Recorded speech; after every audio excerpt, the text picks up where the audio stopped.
Good evening, everyone. Welcome to the Town of Islip Planning Board meeting for September 21st, 2022. I'm going to ask everyone please stand for the Pledge of Allegiance.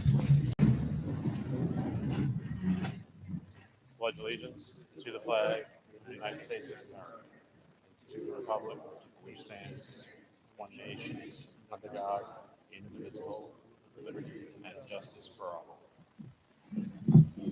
Thank you. Just a couple of housekeeping matters. If you're here for item number 4, which is Julian Chi Yim, that will not be heard this evening. It has been adjourned. You can check with the planning department or online for more information on it. If you're an applicant, I remind you to please keep your applications and your presentations to 30 minutes or less. And if you're a member of the community who'd like to speak, please fill out a yellow card in the back and bring it up front, and we'll call on you. We ask you to keep your comments to 3 minutes. That being said, first item on the agenda is Planning Board application, public hearing, 1921 LLC, PB 2022-022, southwest corner of East Main Street, 27A, in Shoreline Bay Shore, 72-76 East Main Street. Applicant requests 2 Planning Board special permits for a mixed-use building and a restaurant in the business district pursuant to 68-251.G and I, respectively. Site plan modifications are also requested as part of this application. Good evening, Mr. DiNicola. Good evening, Mr. Chairman, members of the board. Appearing on behalf of the applicant, Eugene L. DiNicola, 200 Railroad Avenue, Sayville, New York. As indicated in the call of the meeting, the applicant is requesting 2 planning board special permits, one for a restaurant with bar in the BD district and a planning board special permit for a mixed-use building. The subject site is of the proposed restaurant and mixed-use building is located at the southwest corner of East Main Street, also known as Montauk Highway, in Shoreline Bay Shore. It's 72-76 East Main Street. The building is located, if you will, in the heart of the business district of downtown Bay Shore. The buildings in Bay Shore, as I'm sure the board is familiar, I'll briefly touch on it. They front the sidewalk with a 1-foot setback generally. They go wall to wall, and they have, for the most part, no on-site parking, because the buildings were erected at a time when on-site parking was not required. The applicant is proposing to use the building as a restaurant.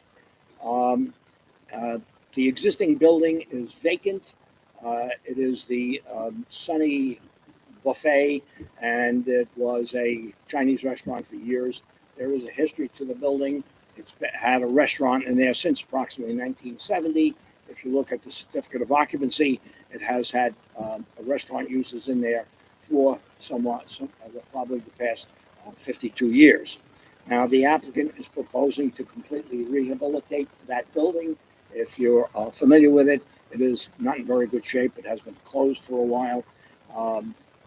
The applicant is proposing to have install 140 seats in the restaurant. It will have a bar. The bar will have 12 seats of the 140 seats. The applicant proposes to add a 600 square foot addition to the rear of the building, which will be glass. And if you look on your site plan, which is the first sheet on the exhibit that I submitted, you will see how the building fronts is at the corner of Montauk Highway and Shore Lane. And at the rear, the applicant is proposing the addition, 600 square foot addition, and a garden area along Shore Lane, garden area along Gibson. The site runs from Main Street to Gibson and along Shore Avenue, Shore Lane. The applicant has discussed covenants and restrictions with the planning staff, and for the most part agrees with the covenants and restrictions, except one, and that is number 6, I believe it is, on the special permit conditions, where the staff has requested that we get a building service company. We sign a contract with a building service contract. These people are going to be operating the restaurant. They own the building. They will be taking care of the building themselves. they do not need a contract with a property management company to run their building. So on the first level will be your restaurant, and on the second floor, there is currently an apartment containing 10 bedrooms. That was approved by the Board of Appeals in approximately 1995. So if you look at the certificate of occupancy, you'll see a history of this building with the restaurant uses and the Board of Appeals approving the restaurant on the second floor. The applicant is proposing to reconfigure the second floor so that there will be 4 apartments, 2 two-bedroom apartments and 2 one-bedroom apartments for regular families instead of having a boarding house. In 2019, this board approved the site for a bar, tavern, and nightclub with hours that ran to 4 o'clock in the morning. That use will, and it was approved for 140 seats. That use will not go in if this application is approved. It's a sit-down restaurant. It's the Branchinelli family, very famous restaurateurs. The name of the restaurant will be Seven Sundays, and that is the Sunday dinner. Give the concept of a Sunday dinner every day, if you wish, at Branchinelli's. So you have the restaurant downstairs. You have the 600 square foot glass addition in the back, with in the garden area upstairs. The basically boarding operation will be converted to 4 normal apartments, and the hours of operation, of course, will be closing at 12:30, which is part of the covenants and restrictions that have been agreed with planning staff. In 1970, a public assembly permit for 140 persons on the first floor was issued for a restaurant use at that time. In June of 2019, a special permit for bar, tavern, nightclub was granted for the site. And not only was it granted for a bar, tavern, nightclub, a special permit was approved for outdoor bar service and seating as accessory to a bar, tavern, nightclub. So the maximum seats permitted was 140. I believe this is a much better application. The applicant will be operating a restaurant with indoor dining. Primary service is food, no outdoor bar, and it's not a nightclub. The hours of operation are reduced from early morning hours, 4 o'clock, which was previously approved, to 12:30, and conceivably they might be closing earlier. It will be creating an outdoor garden appearance along Shore Lane and Gibson Street. The 10-bedroom apartment on the second floor will be reconfigured to 4 normal apartments occupied by, if you will, normal families, either a young couple or an older couple. In the BD zone, this is an appropriate use.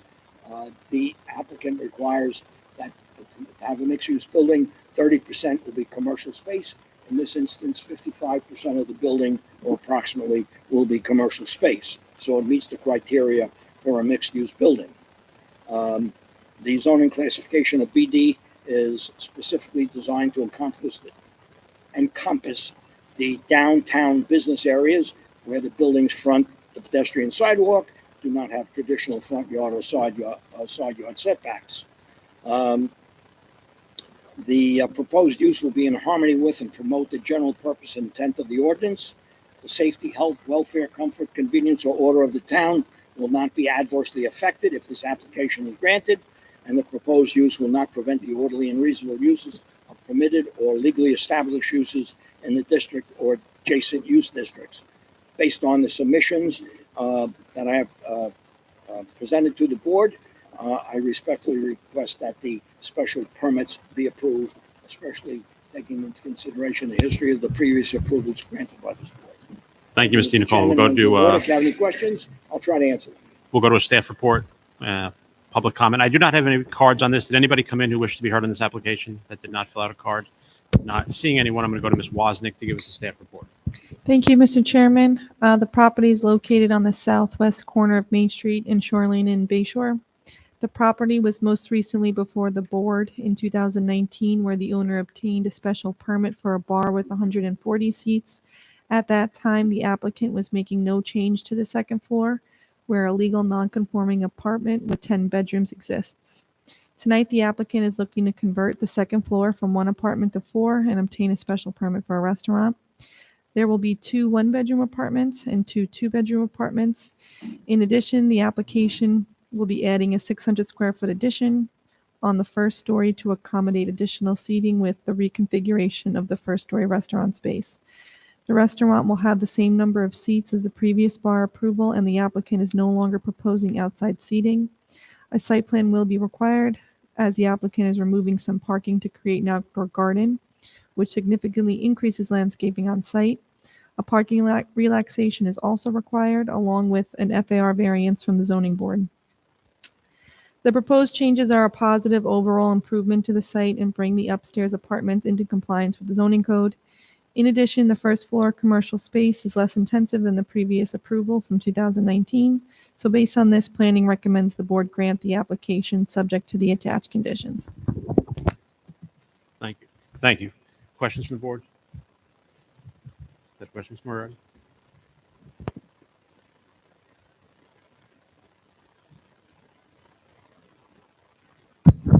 Thank you, Mr. Chair. Just one question for the applicant. I noticed on the site plan, and by the way, I'm supportive of the application. I think it's an improvement to what we previously authorized on the site. And this site's been sort of vacant for many, many years, so I think it's a significant improvement to the applications in the past. So I'm generally supportive. The question I have is, I'm looking at the site plan. I don't see any location for a dumpster.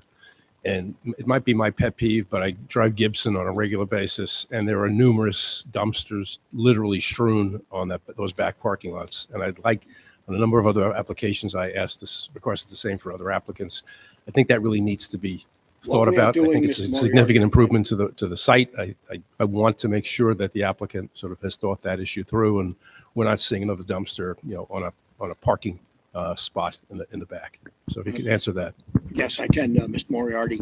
The applicant and Local Burger, which is maybe two doors down, have agreed to share a compacted dumpster, which is existing at Local Burger, so that we won't have dumpsters all along the back. The arrangements have been made, so yes, we will have dumpster access. We're sharing it with Local Burger. It will be a compacted type of dumpster. And that building really needs a lot of rehab. The roof has to be completely rebuilt. It's a mess from top to bottom. Thank you, Ms. Cruz. One question, if I may, Mr. Chairman. Yes, Ms. DiNicola. How about that? Ms. Cruz go, and then I'll come back to you. I'm sorry. Ms. Cruz has a question for you, and then we'll come back to you. Okay, fine. As far as the dumpsters, where do the tenants in this apartment then throw out their garbage? Or That building has been vacant. I don't think anybody is upstairs. no, but when you build the apartments, When we build the apartments that you're building on the top floor, yes. where is their garbage going? Oh, If that will you don't be- have a dumpster? No, that will be picked up and taken to the dumpster. They will, the owner of the building will collect the garbage and put it in the dumpster. But where are the tenants putting it? There's something inside the building? Is that what you're Yes, saying? That they'll yes. put their, There'll be okay. something inside the building where they'll put it in plastic, and then the building owner will put it in the dumpster as part of their service. Thank you. Mr. Matamor, do you have something? No. Ms. DiNicola, you wanted to say something prior to that? Well, I would just like to ask the board about the requirement of having a property management firm, because my client does not need it. He's going to be operating his own building. And I actually have a little comment on here for you on that. So Okay. you're a little ahead of me. Somebody took my dumpster question, so I had to. So I talking to Mr. Bruno and my colleagues to my left, I think applicant owner agrees to oversee, we would strike from that to enter into a contract with property management company. So agrees to oversee, and that would be the new language. Oversee rather than contract with. Correct. And then obviously you're subject to, ISO Town Code 6836. Of course. A, which says if it's not maintained properly, that the town can enter onto the property and do the work and bill the landlord for this. Town will not have to worry about the maintenance of that building at this point.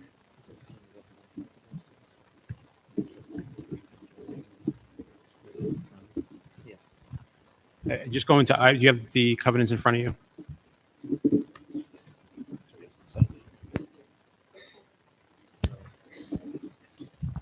Just Mr. Colgan points out that the first sentence, if dumpsters and or trash compactors located on site, you're saying there. We should clarify that language Well, I based on what you think said. The language is if there was one on site. Right. But if you're saying they're There not, will not be one on site. so, okay.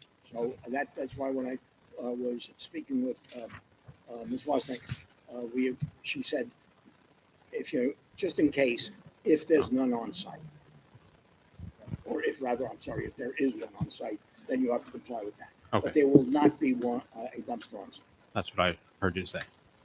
And then to Ms.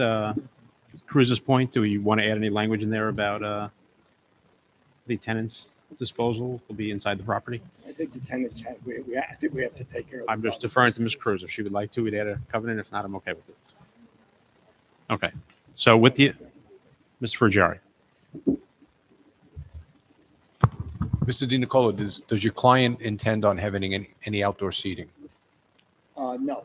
No. It will all be indoor seating. Now, let me rephrase that. In the event that we can have sidewalk seating, we may ask for sidewalk seating. Okay, If you're talking outdoor seating in the back, the answer is no.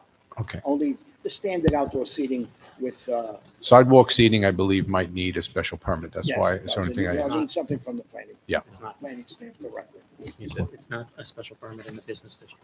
not in the business? No, it's an administrative review. Oh, it's an administrative review, so that clears it up.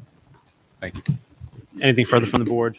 Anything further, Mr. Di Nicola? Nothing further, Mr. Chairman. Thank you. Is there a motion? Mr. Moriarty?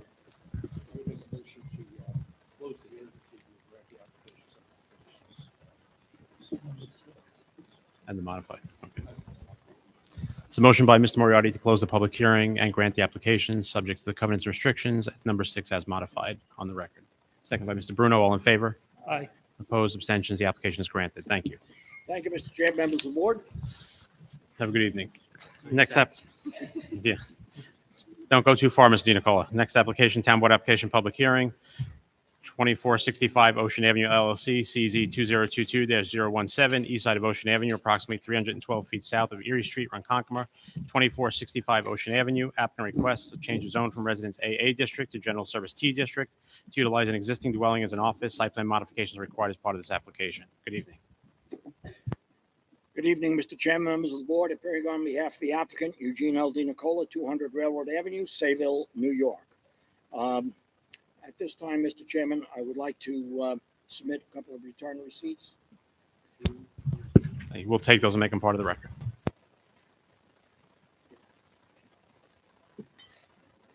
The applicant is requesting a change of zone from Residence AA District to GST District to permit the dwelling structure located thereon to be used and occupied for administrative office for a technology company. Subject site is located on the east side of Ocean Avenue, 312 feet south of Erie Street, Ronkonkoma. Adjacent on the south is a parcel of land similarly sized, 100 by 200, 20,000 square feet, zoned GST, containing a two-story office building with parking facilities in the rear. Adjacent to the office building on the south is a gasoline filling station with an accessory convenience store in the Business 3 zone, located at the northwest corner of Johnson Avenue and Ocean Avenue. At the southeast corner of Johnson Avenue and Ocean Avenue, there is a multi-tenant shopping center. To the west, across the site, across from the site, across Ocean Avenue, is the administrative offices of Serve Pro of Ronkonkoma, East Meadow, and Westbury in a former dwelling located at 2468 Ocean Avenue. To the south of that administrative office, which is a former dwelling, is the Serve Pro Fire and Water Damage Restoration Yard with trucks and equipment parked outdoors, and a commercial building, small industrial building, located at the rear known as 2460 Ocean Avenue. South of the outdoor storage yard is a former dwelling occupied as a law office with attendant parking, and that is known as 879 Johnson Avenue. That would be the northwest corner of Ocean Avenue and Johnson Avenue. The last three properties that I referred to are in the Business 1 district. So you have a mix of zoning around this parcel. To the north, adjacent on the north, is a single-family residence, and adjacent on the east on Chestnut Avenue, which is the rear yards meet, is a residence. So north and east are residential. Now, on the north side of the subject site, it has a 30-foot side yard between the dwelling and the property line. That will be maintained as a buffer. And in discussion with staff, the staff has requested that a row of trees, evergreens, be planted along the northerly property line, which is adjacent to the dwelling on the north, and on the east, where the backyards meet the subject site and the residence facing fronting Chestnut Avenue.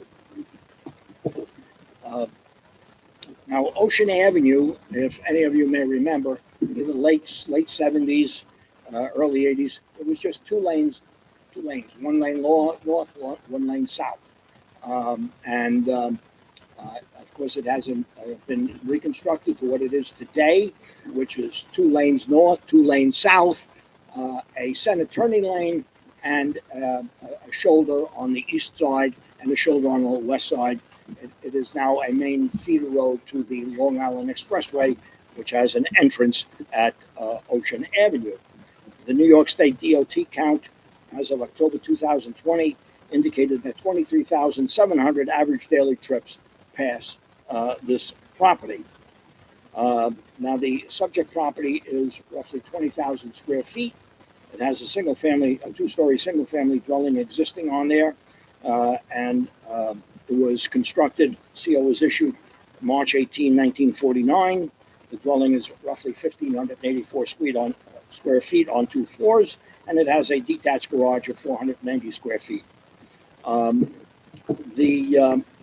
proposed parking will be in front, as noted on the site plan. Submitted, so that here's the dwelling, this the garage. This is where the parking would be. The four spaces for parking.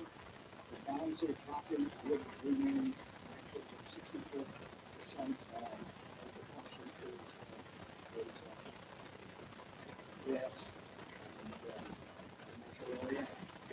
The access is just into Ocean Avenue and the existing dwelling and the garage. These will be for a computer firm that is a very low volume operation. It is a use where visitation is by appointment only, and the operator indicated that is rare, because what they do is they go out, and I submitted a letter of intent to Mr. Colgan indicating what they do. They go to a person's house to assess their needs, which would be for if they need an alarm system, a TV system, a camera system. So they have to go to that residence and assess the needs of the property owner and how they would prepare the technology needs of that particular individual. The hours of operation are Monday through Friday, 9 to 6. They are generally closed Saturday, but they could be open a half a day occasionally, and Sunday closed. The average Individuals on site are between 2 and 3. Could be up to 5, but generally it's 2 and 3.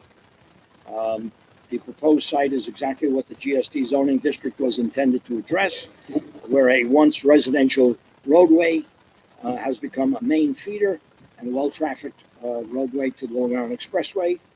And then along with its intersection with Johnson Avenue, which has become a developed business area, and an access road to the Ronkonkoma train station and the Ronkonkoma hub.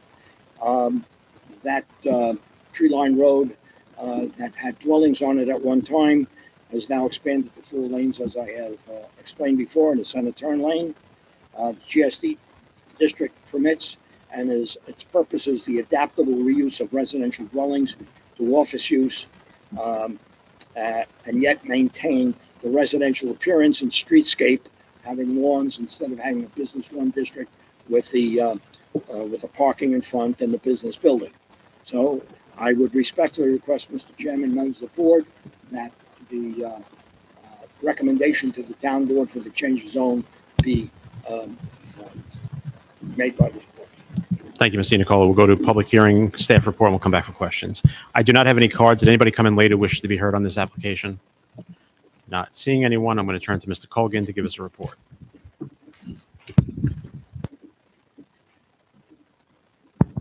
Thank you, Mr. Chairman, members of the board. As stated by Mr. DiNicola, this application proposes converting a single-family dwelling into an office use. According to town records, the subject dwelling was built back in 1949. The property to the immediate south was rezoned to General Service T for an office building back in 1999. The proposed home technology support company is not anticipated to draw any significant amount of traffic or cause any other adverse impacts. Given the location of the property on a 5-lane highway, this may be a more appropriate use than a single-family dwelling. The proposed layout maintains the residential appearance of the site, which is one of the primary goals of the General Service T District. The conceptual site plan shows a single row of buffer plantings, which is less than the 25 feet required. The staff believes this is supportable given the lack of outside activity that is anticipated to occur and would serve to minimize the commercial appearance of the site. The board should reserve the right to require a buffer in the future should the use change or substantiated complaints are received by the residences, or should we ever contemplate parking in the rear. The staff had not yet prepared covenants tonight, but if it's okay with the board, we can recommend, subject to the staff working the covenants out with the applicant, and recommend approval tonight. Thank you. Mr. Brown? Yes, Mr. DiNicola, I thought during your presentation you mentioned that there'd be a 30-foot buffer on the north side? There is a 30-foot side yard between the house and the north property line.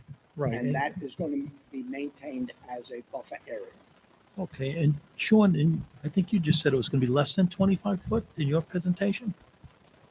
Right, so on the site plan, it just shows a single row of evergreen plantings, which is not going to be the normal 25 feet. Oh, we have 30-foot buffer, but we're only The- planting. The X house is amount of set feet. back 30 feet. Right, okay. All right. Any further questions from the board? Anything further from you, Mr. Nicola? Nothing further, Mr. Chairman. Thank you. Is there a motion? Mr. Bruno?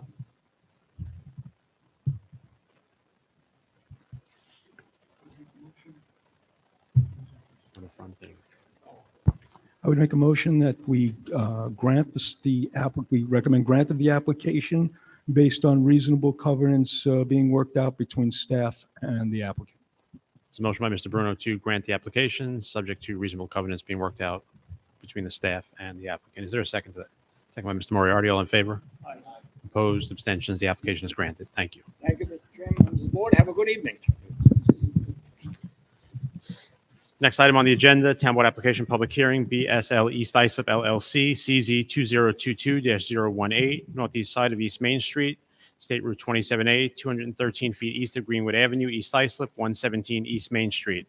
Applicant requests a change of zone from Residence A District and Business 3 District to All General Service C District, and a modification of covenants and restrictions of TC 589 in order to construct an assisted living facility. Site plan modifications are requested as part of this application. Good evening.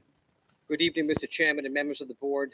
My name is Michael McCarthy, and I'm an attorney, and I have offices at 444 New York Avenue in Huntington, and I thank you for your indulgence this evening. I represent BSL that operates assisted, or I should say senior living communities under the name. Can you not hear me? Is that louder? Is it okay if I hold that? Thank you. Thank you. So again, my name is Michael McCarthy, and I'm an attorney, and my offices are at 444 New York Avenue in Huntington. And I'm here this evening on behalf of BSL. BSL is the operator of senior living communities under the name of Benchmark. Benchmark is a leader of senior living communities making entry onto Long Island, successfully operating, Mr. Chairman, in Woodbury and Smithtown, and recently approved in the town of Huntington. This application entails the East Islip bowling lanes located at 117 East Main Street. And the application seeks to change the zoning classification from the current B3 zone to the Residence C zone. This evening, I have Mr. Eric Gardner. He's a representative of Benchmark who can talk about how Benchmark operates. I asked Brian Riley to be in attendance. Brian is seated to your left. He is the project engineer with Stonefield. And I have available the traffic impact consultant and economic impact consultant, as well as our architect, Jesse, who put together these nice renderings. The board well knows the property is located on the north side of Main Street. It's got an access point onto Main Street, and it also has frontage on Greenwood. The plan contemplates raising the bowling alley, changing the zoning classification to the Residence C zone, and developing the property with the Benchmark Senior Living Community. Mr. McCarthy, if I can interrupt you, do you have packets for us? If you do, I would ask you to turn those around so the members. I was going to of ask you that. Thank you so Yes, much. members If of I the can turn community those can see around, what you're maybe the pointing to. community can look. Thanks, guys. Does it help the members that want to see this where we put these? Does that work? Okay, great.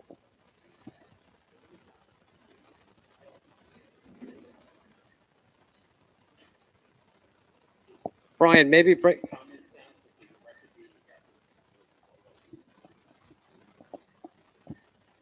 So as designed, Mr. Chairman, and as applied for, it's a two-story building with residential characteristics, residential architecture.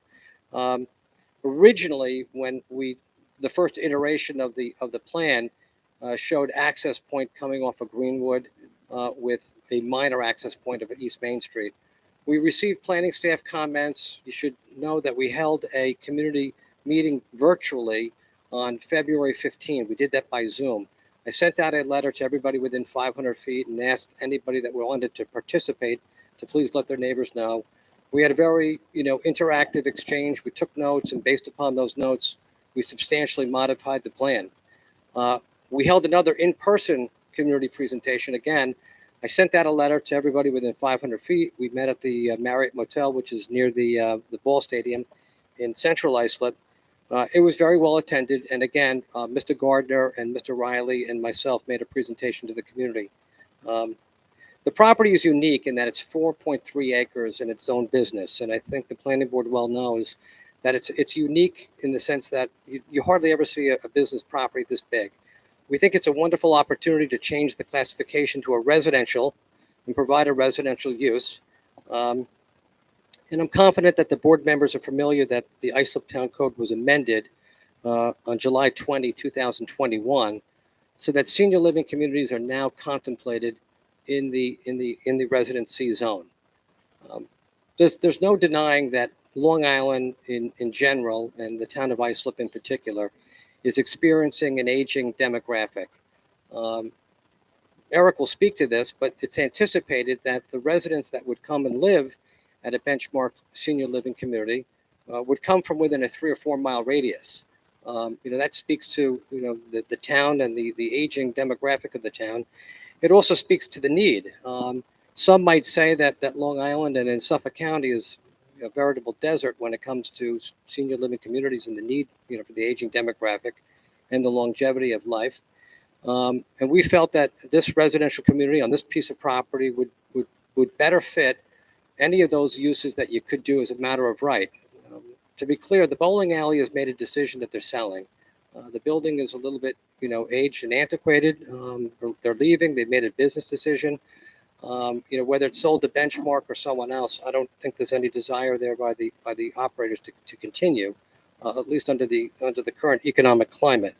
So that's why we're here, and that's what we came up with. I do think it important to underscore to the board and to any of the members of the community listening to me that we did amend this plan, we think quite dramatically, to orient the front door so that it faces now East Main Street. You drive up that, long kind of a driveway where you can see on the plan that's in front of you where the parking is, and that would be the main door. To answer the concerns of the community that lives on Greenwood, we eliminated most of the access points, not all. There's an access point on the southern end. But if you look at the colored site plan, you'll see that of the 111 parking stalls that we're proposing, 17 of them would be land banked. We feel that we are far over parked as to what the need would be. And again, I think the board members can take notice as to how senior living communities operate. Most of the residents that live in senior living communities, they don't drive. They rely upon, a van service to take them into town or to church or to your doctor. And we purposefully overparked it, and we purposefully land banked those parking on Greenwood with the hope and the trust and the desire that you'd never have to develop them. And what that does is that it gives the residents on Greenwood now an effective green buffer, one that they don't enjoy now because anyone that lives on Greenwood is looking at the parking lot of the bowling alley. We also tightened up the building. We increased the buffers. We made the building a little bit tighter. We communicated back and forth with some planning staff, comments. We purposefully described the area to be rezoned as only that area that we felt was needed for the building, Mr. Chairman, leaving those areas to the east that are natural buffers to remain as natural buffers. The concern was anyone that lived on the street, behind the bowling alley. It gives us an opportunity to pull the building off the property line, increase the buffer, and maintain those buffers in green space in perpetuity. And that's the plan. We have learned through community outreach and talking to the business community that many of the residents in the business community have come to rely upon the bowling alley parking lot as a place to park and to be able to shop or do business on East Main Street there. And as a consequence, what we've done, and Mr. Gardner will speak to it in more detail, we purposefully overpark the property so that we can commit to a certain number of stalls that we can make available. Now, what that number ultimately means and how we work it out, but the number I'm going to use is 30, and Eric can speak to it in more detail. But the idea would be that we're overparked. We can either designate the parking, with a signage that says "Feel free to park here." We can leave it loose so that that there's at least 30. But if it winds up to being 35 or sometimes 25, it wouldn't make a difference. I guess we'd have to work that out with planning. But the most important thing is the promise that we made back to the business community that we would design this plan so that we would preserve parking. And I think that's, a healthy and a generous, recognition of the business community. I think it's also a practical recognition that, quite frankly, Benchmark doesn't need it. Again, getting back to the residents, we all kind of know when the busy time is for a senior living community, and it's Mother's Day and the holidays. Otherwise, it's pretty quiet. It's very benign. It's a great economic generator. I probably said more about the application than I need to at the time, and I know that the community's here to ask questions, and we're here to answer them. We brought all of our, experts to answer the questions as they might come up. But I think it would be important for Eric, who's participated in these community presentations, the two that we did, to talk to the board about Benchmark, the philosophy of Benchmark. And then, of course, Brian can just walk the board around just some numbers as to how big the buffers are. Before I go, I know that one question came up regarding the dumpster. And one of the board members, Mr. Moriarty, And I just wanted to, we had a really hard time figuring out where we were going to put our dumpster. We think we found a great location for it. If you think you find a better one, please let us know. But we wanted to make sure that we were substantially buffered. It was an enclosure. It made sense. Easy in, easy out, not a lot of noise for pickup. Again, we have tried to think about everything that we thought this board might want to see if you were a neighbor to Benchmark. Eric?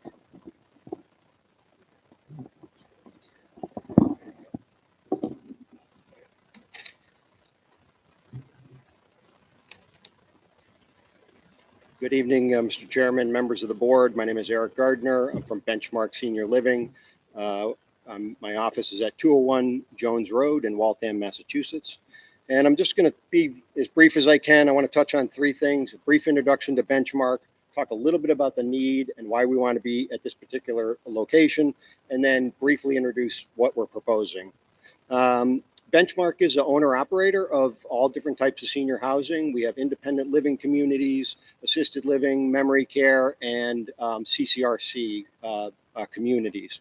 We're the largest owner-operator in the Northeast with 64 properties over 8 states. We care for 5,000 seniors every day and have about 6,000 employees to do that. We've been in business 25 years, so we have very deep experience. And by far, most of our communities are very similar to the community that we're proposing here, which is a combination of assisted living and memory care. As Mike mentioned, we do have two projects on Long Island, one in Smithtown and one in Woodbury. And we encourage everybody to go visit those communities. They're very beautiful and very successful communities. With that, I want to touch a little bit on the need. I think everybody's well aware of the demographic shift in this country. Our population is aging. Across the country, 10,000 seniors a day are turning 65. These are the baby boomers. The oldest baby boomers right now are 76 years old, which is exactly the demographic that we target for this type of senior housing. So there's a tremendous growth in the senior population. Within that group, 6.5 million Americans are today living with dementia or Alzheimer's, various forms of dementia. That also is going to grow in relation to the population growth. So there'll be a tremendous need, not only for just senior housing, but in particular, housing for people that are living with memory loss. And those are national statistics, but the same trend applies to ISLIP. So that's the demand side. That's the piece of how many people there are that need the type of senior housing that we're going to provide. The other side of that is how many units are available to them. And there aren't a lot of units in this market, which is why we've come to ISLIP. There are 0 communities within 3 miles that are comparable to what we're planned to offer, and only a few hundred units within 5 miles, which is typically thought of the sort of primary market area for a community such as this. So there's a intense demand and not a lot of supply to satisfy the senior population. And we believe that seniors need a choice in housing. They can choose single family living. They can choose to live in their own apartments, but some of them are going to want to choose this type of housing. So to provide additional units, we think is important for the town. So that's the big picture on why we think the demand is here. I do want to just touch briefly on why we picked this location. I think by far the best locations for senior housing are transitional in nature. And by transitional, I mean transitional between residential neighborhoods and commercial neighborhoods. First and foremost, these communities need to be local. Residents want to live within the community that they have lived in for their entire lives, and they want to maintain connections with the things in their life that they have had throughout their lives. So whether that be the church that they've worshiped in, or the doctor that they visit, or the hairstylist that they go to, most of our seniors want to maintain those relationships, not to mention family members, grandkids, things of that nature. So being local is extremely important and one of the most important aspects of this. The second thing is to be centrally located to services within the community. And we think this site very much has that. Again, the seniors are going to want to participate in life. They're not going to just stay in the community. So just as an example, Shandon Court is directly next to this property in a butter. And I can see our residents going over there with family members to have a burger, to have a beer, and to patronize that restaurant. The post office is on the other corner. another popular place for our seniors to go to, not to mention everything else that's going along East Main Street, the public library, the Arboretum, the town hall, all these different civic and cultural and retail and commercial aspects that our seniors are going to want to take advantage of. So that's the second piece. And the last piece is that this is a residential use. This is where these people are going to live. This is their home. And so we like to have the residential aspect of it as well. So that's why I believe that this particular site is very well located for the proposal that we're making. And with that, I will briefly tell you what we're proposing. We are proposing 90 units of assisted living and memory care.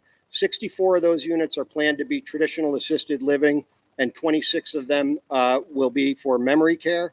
The memory care neighborhood is what's called a special needs assisted living residence. All of this is licensed by the New York Department of Health, so we will be seeking a license from them for the assisted living residence and for a special needs assisted living residence, which is a fancy name for our memory care neighborhood. What this is not is a skilled nursing center. We will not provide any skilled nursing in the building at all. Last comments I want to make are what it's about. I think everybody has a pretty good sense of what assisted living is these days, so I don't really need to go into a lengthy description of what we have in the building and what we're going to provide. I'll just make 3 points on that. The first is that we're providing a quality residential environment for these seniors that meets their particular needs, which are different from the rest of the population. The second thing is we're providing top-notch care for the activities of daily living. And the third is a robust socialization and engagement program that allows these residents who live there to live with purpose and meaning. So that's the basics of what we want to try to provide.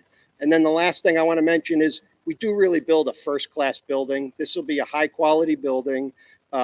We have won design awards for our buildings in the past. I hope that we have an opportunity to build this project and submit for a design award for this as well. About 40 to 45% of this building on the interior is dedicated to common area for the residents. So that's multiple dining venues, it's libraries, it's community rooms. We have a wellness center in there for the residents, all different types of activities for the enjoyment and the engagement of the residents. So with that, I think I'll turn it back to the team. And I thank you for the opportunity to make this presentation, and I look forward to answering your questions. Thank you.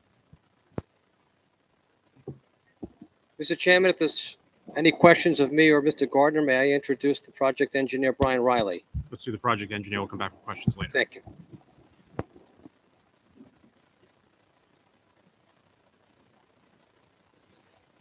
Good evening, Brian Riley with Stonefield Engineering and Design, office at 584 Broadway, Suite 310, New York, New York.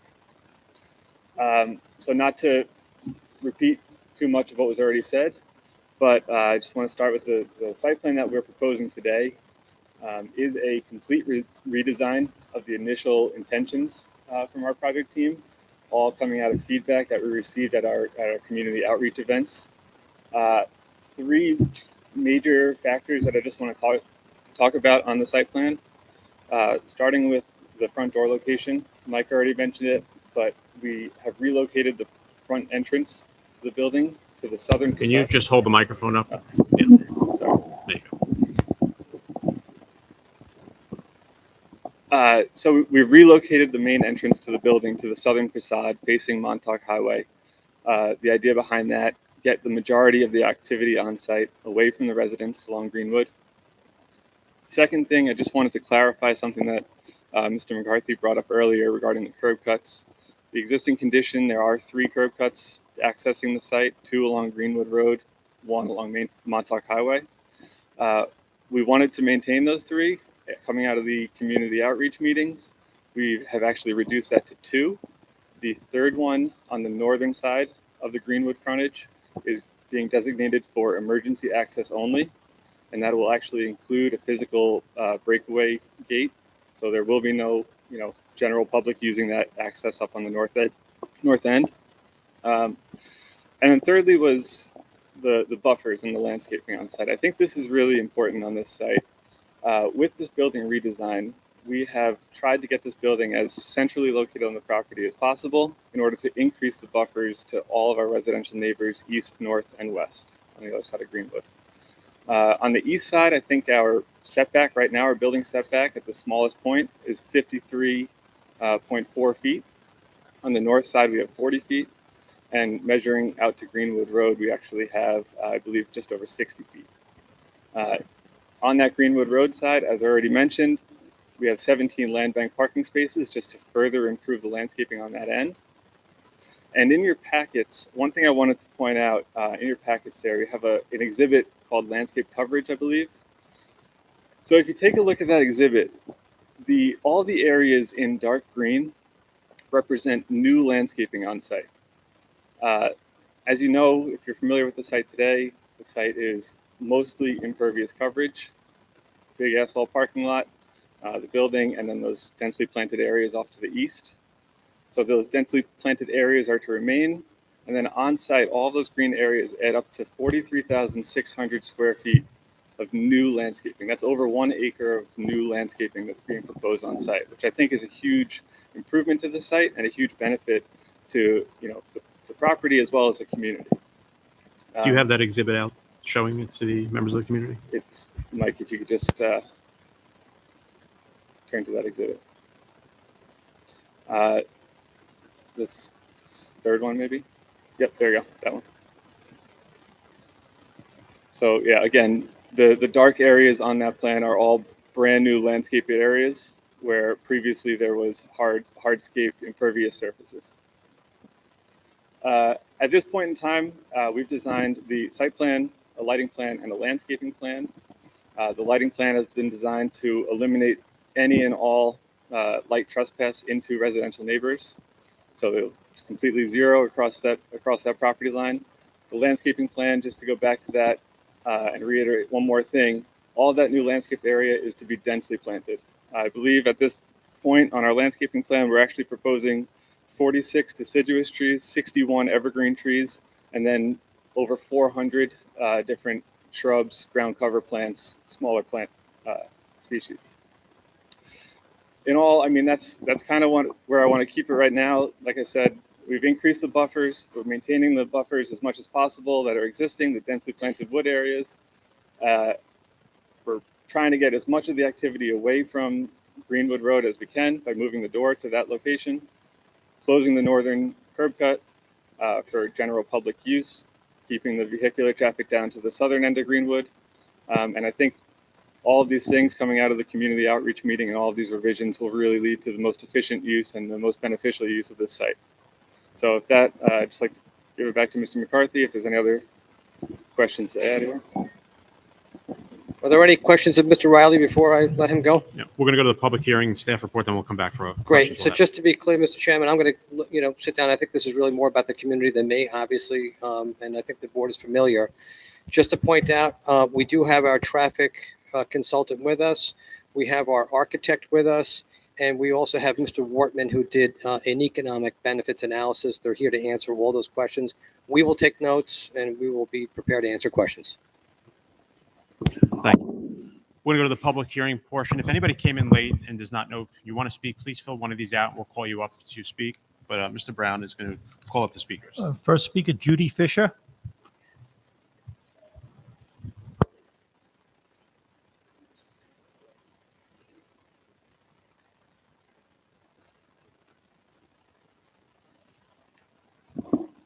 Good evening, everyone. Let me begin by reading a line on our Town of Islip website in a message from our supervisor. It says, "Welcome to Islip, the third largest town in New York State, but with an endearing small town feel." That's why we're here tonight. We want to keep that. With that in mind, the rezoning of the property at East Islip Lanes should not move forward for a variety of reasons. They are as follows, but in no specific area of importance. There are 12 assisted living facilities between Bayshore and Sayville.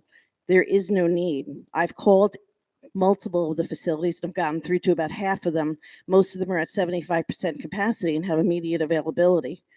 As for cost, some of the ones in Bayshore start at $7,300 a month for a studio apartment. That's hardly affordable for East Islip.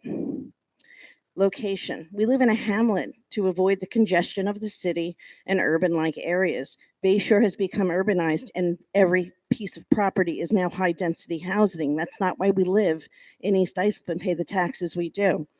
We choose a different quality of life other than overcrowded streets with noise and pollution.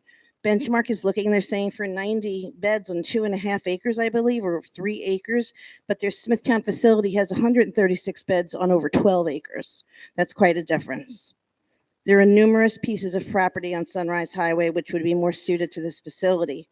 As for noise pollution and traffic concerns, it's not desirable by most home buyers. Living near a source of regular noticeable noise is going to be a negative factor when we try to sell our homes.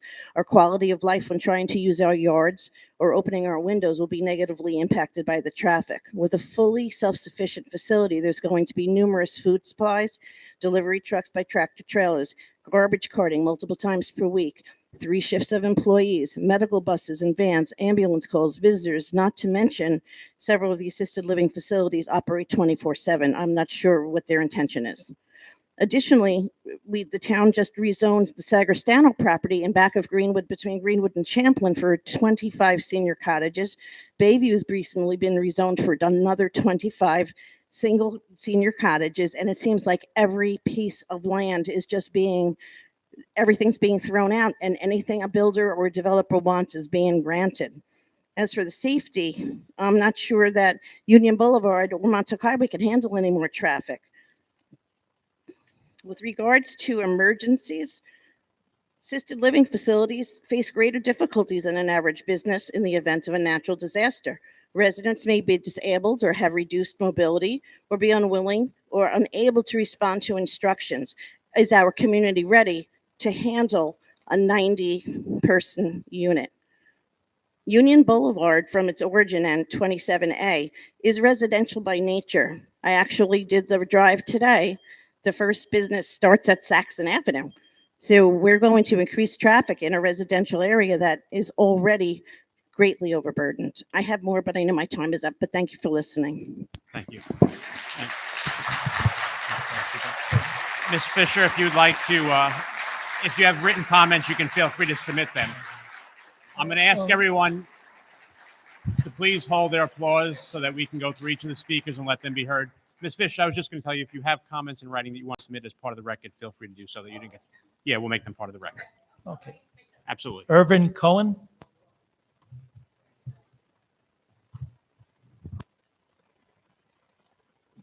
Good evening, and thank you for giving me the opportunity to speak.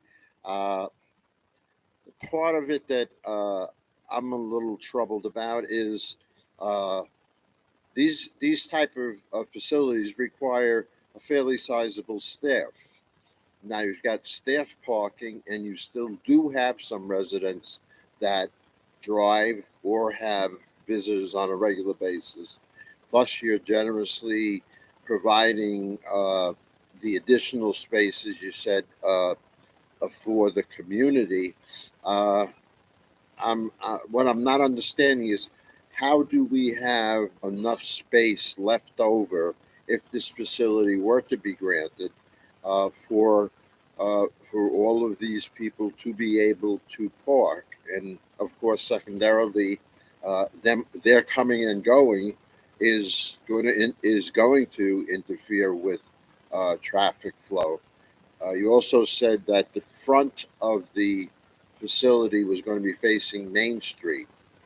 I presume that there will be a no left turn coming out of the facility,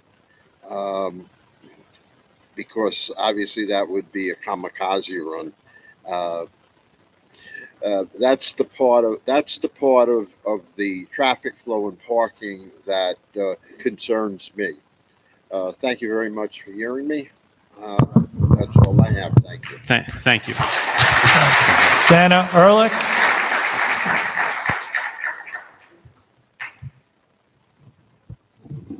Hi, I'm Dana Ehrlich. I am the secretary for the Chamber of Commerce, and I'm the president of East Islip Beautification. This might be a very nice project, but this property is not big enough.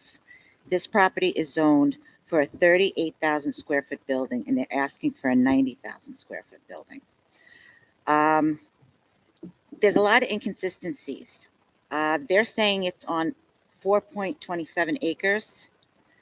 And the zoning board, when I foiled it, 117 East Main Street is 2.86 acres. The purchase and the sale agreement says that they're purchasing 3.8 acres. So which is it? There are some residential lots that are zoned A that are kind of around that, which I guess is part of the property, but they're separate lots. And their application for a zone change says that they're going from business 3 to general service C. What about those residential properties that are zoned A? They're using them for their setbacks, but they're not including them on the application. They have Whisper Woods in Smithtown, which Judy stated, they have 106 beds on 12 and a half acres of land. They want to put 106 beds on a quarter of that size of land. Their traffic studies are inconsistent. They're not including the new hamburger place that's located on the corner of Main Street that will be opening.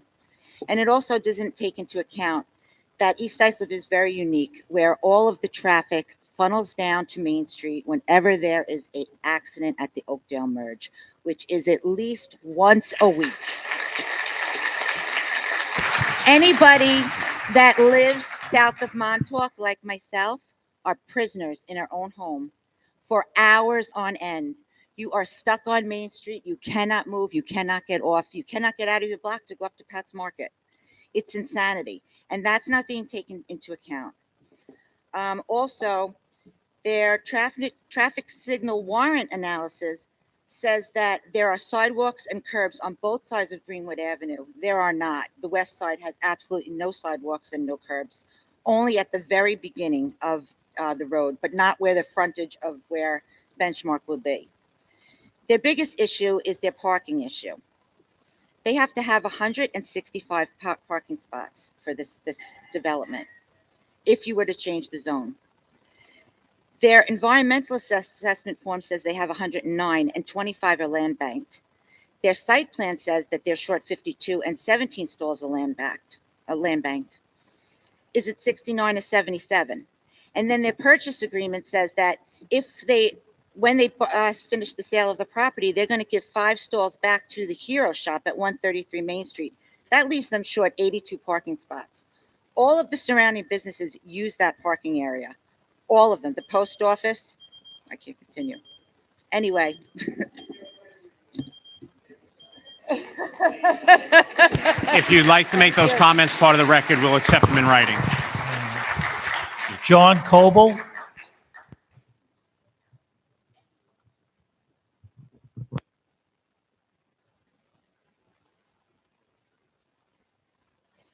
Good evening. Thanks for hearing me. I've lived in East Islip since 1974. I can assure everybody here that the parking is not really the main issue. It's the traffic. It's the safety for the people who live in East Islip. The noise of the traffic is crazy, okay? Go out at 5 o'clock and see if you can go down Carlton Avenue or up Carlton Avenue or back and forth on Montauk Highway or Union Boulevard. The traffic is immense since I have moved here. The noise has increased tremendously. We moved here for the quiet, for the personality of East Islip. And every time you allow another apartment building to go up, you're adding traffic. You're adding noise, you're adding pollution, you're adding garbage, you're adding everything. You are turning our nice East Islip into Queens, New York, and we don't want it. Thank you. Thank you. Greg Pepe.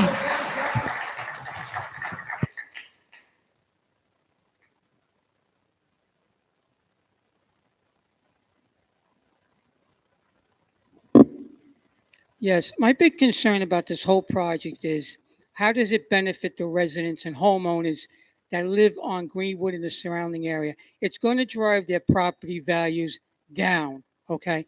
So the benchmark they're setting for the homeowners is the loss of the property values that they're holding on to now.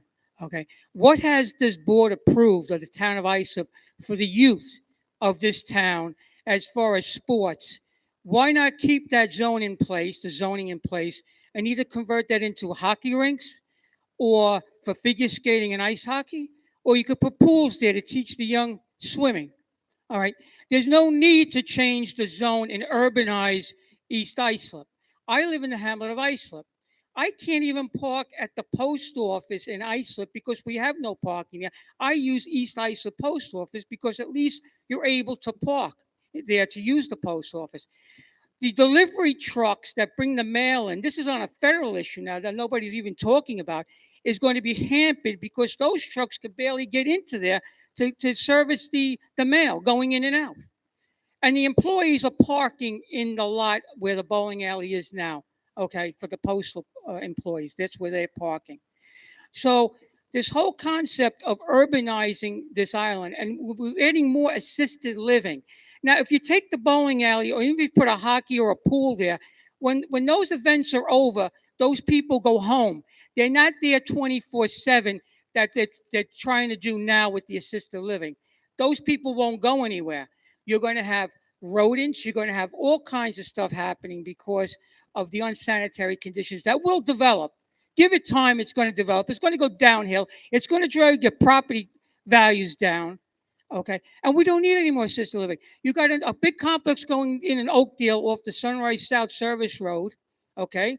The Greenview assisted. You have another one you're going to be approving on number 5 here on the agenda on Saxon Avenue, another assisted living. So maybe you should just keep this up in Massachusetts where you came from and keep it out of state. We don't need it on Long Island. We don't need any more of this on Long Island. It's being overbuilt Ladies and gentlemen, as I'm it going is to ask now. you to please hold on your applause. We are keeping a record, and she's trying to And if this maintain that record. continues, Thank if this continues, it's going to just like the gentleman said, we're going into Queens, if not even into Brooklyn, because you're going to keep overdeveloping. The water is going to get so polluted with you won't be able to drink it anymore. I mean, that's the way it's going right now. Okay. The only safe haven we have right now as a green belt is the East End and that watershed area. If this all goes, I'm telling you, Islip is nothing more than just development. And you're just getting rid of all the green space we have left here. And it's all for the money and the greed. The next person I have, all it says is Pat. If I ask you once again, if you'd hold your applause so we can hear the names and we can keep the hearing moving. Pat? Pat, please just give your name and address for the record. No, I'm Pat from Islip. I'm here because I have been a resident for over 60 years here. We have been going to that bowling alley since I can remember. It gives our kids somewhere to go. My son was heading up entertainment for the bowling alley for kids to go to. They had somewhere to go. You take that away from us, we have nowhere for them to go, just out in the streets. If we get something else there, like a bowling alley or a hockey ring or a swimming pool, at least the town would be getting paid taxes. It will come off the tax rolls. Right now, the only thing I have heard is that memory loss, that would be for a nursing home. No visitors, because you think that the seniors, you have them dead and buried already. They don't drive. They don't get visitors. Then you're telling them that you have the bar next door. So yeah, let's have them all mix their medication with alcohol. Okay? That's your selling point? You're going to take their licenses and you're going to confine them to a room. That's all this is putting the seniors in a rubber room. You're telling them they have no visitors. You're telling them they can't drive. Well, I'm 67, and let me tell you something. I'm not giving my license up to nobody, okay? And I am not going to lock myself in a rubber room, okay? I want to be out. I want to be active.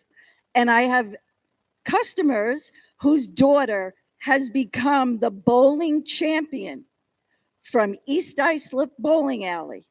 The school had their bowling league there. She is the champion on Long Island now. And this is what you want to take away from our kids?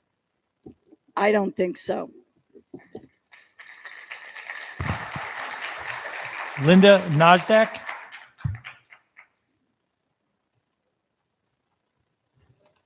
Linda, Leonard's next.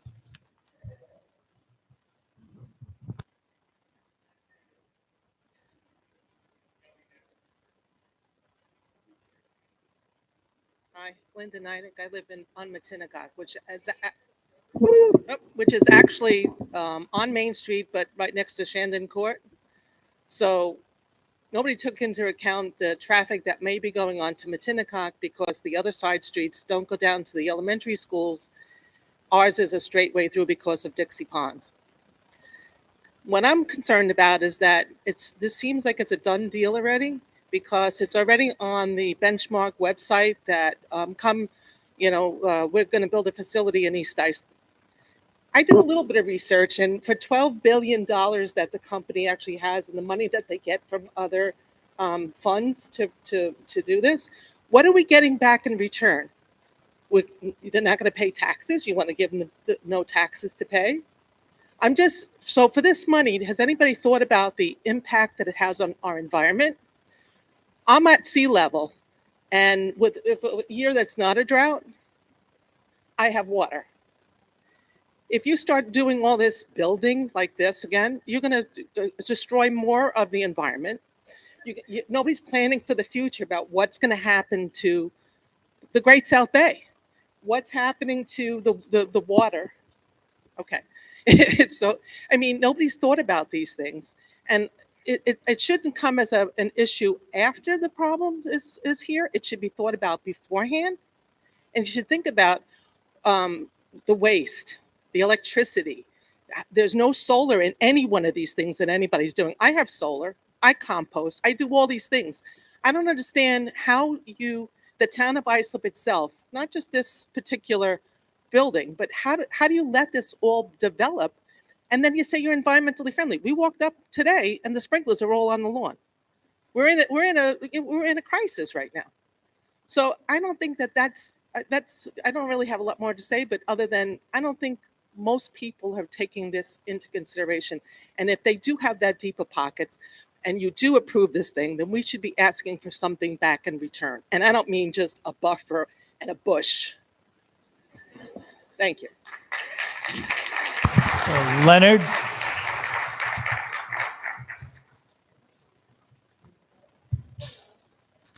Same last name as the last speaker, Nasdaq.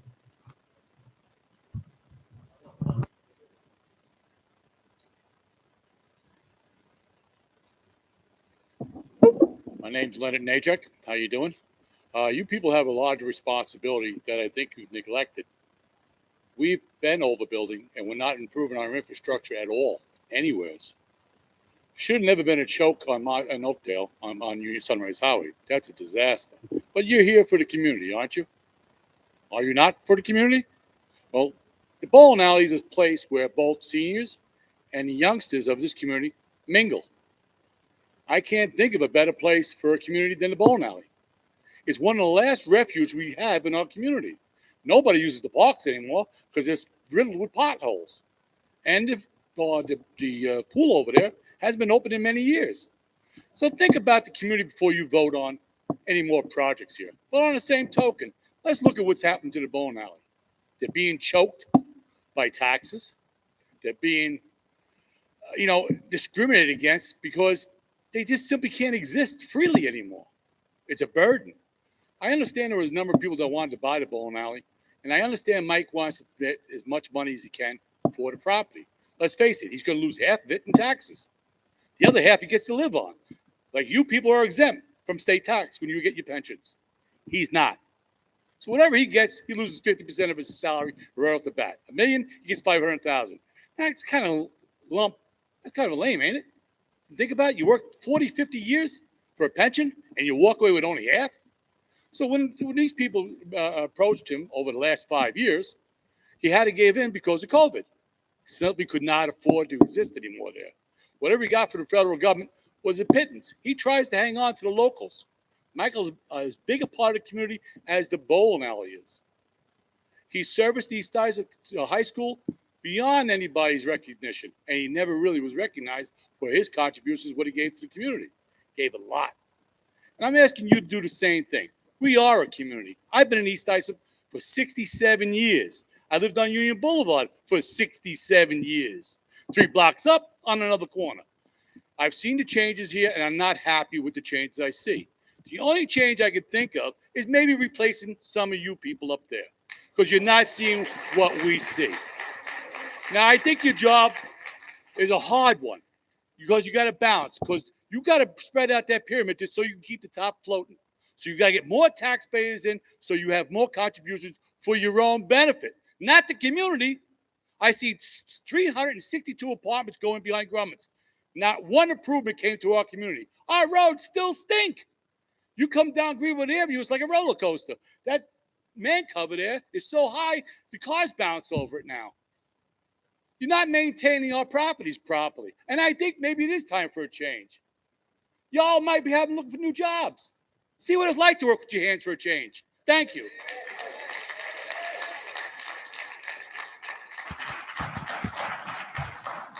Kristen Dworkin.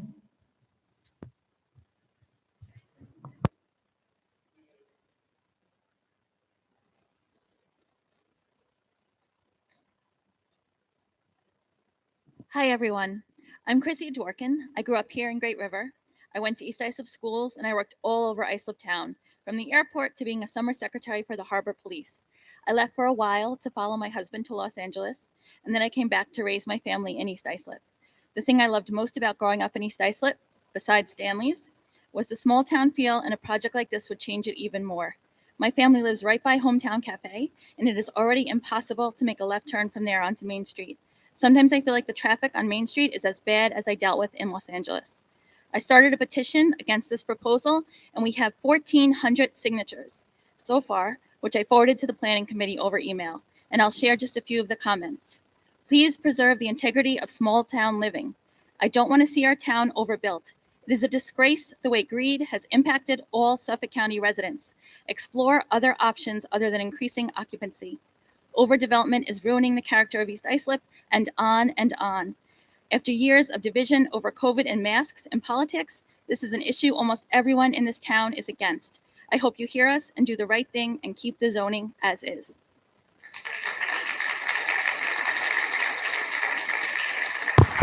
Gary Tisch.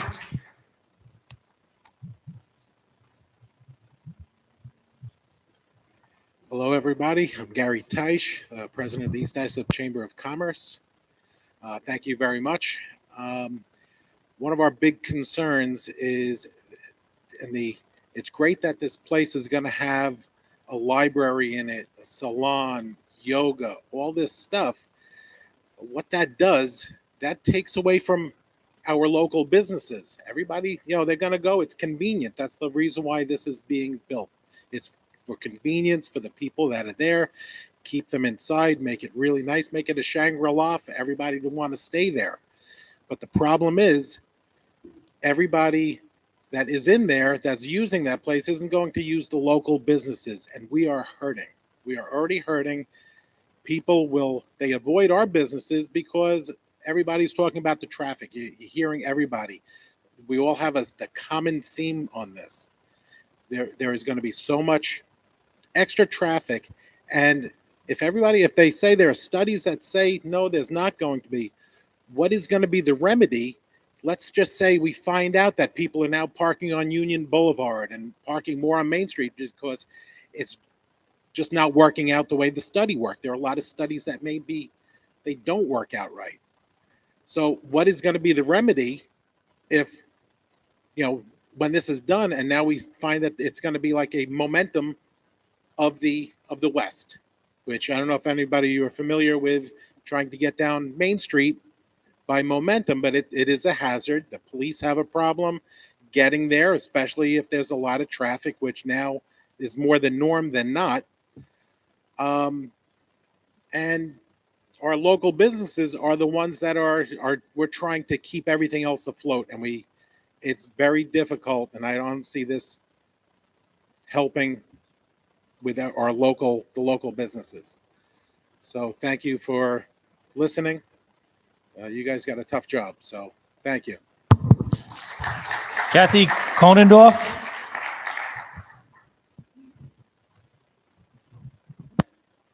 Good evening. I actually live within 200 feet of this property that they're proposing, and I wasn't notified either this hearing was happening. It's a quality of life issue. I bought my house in 1984. I'm a graduate of our schools. My kids are a graduate of the schools here. And when we bought this house, we could walk across Main Street. In fact, my kids were supposed to walk across Main Street at 0.9 from their elementary school. They let us drive because we couldn't get our kids across the street. There was no crossing guards. There's no lights.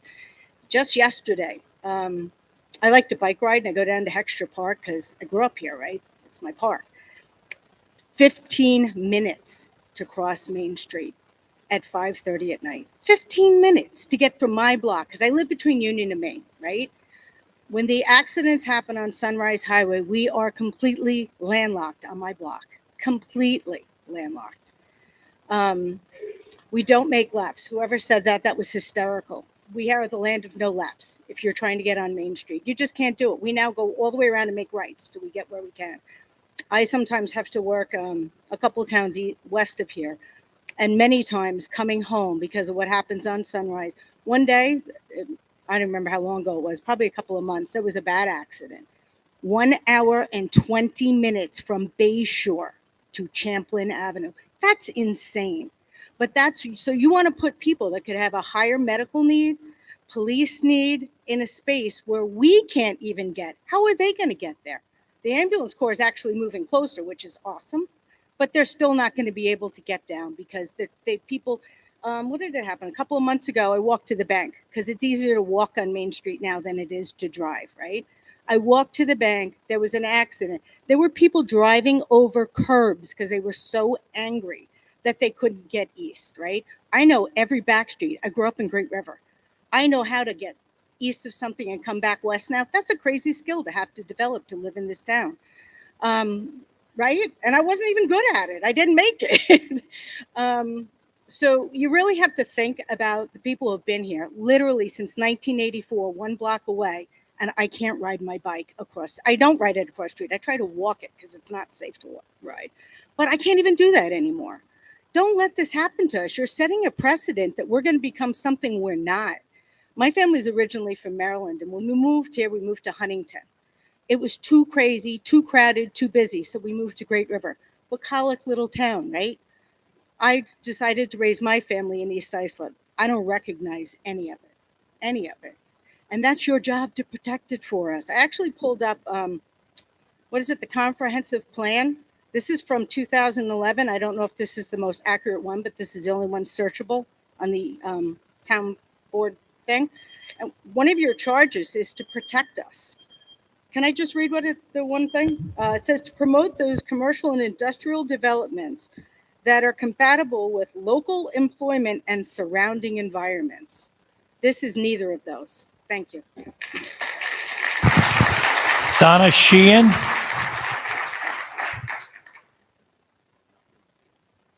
Donna Sheehan? Oh. Me too. Good evening, everyone. Can you hear me? Yeah, okay. This gentleman mentioned about like a senior and wanting to go there. What is the cost of your facility?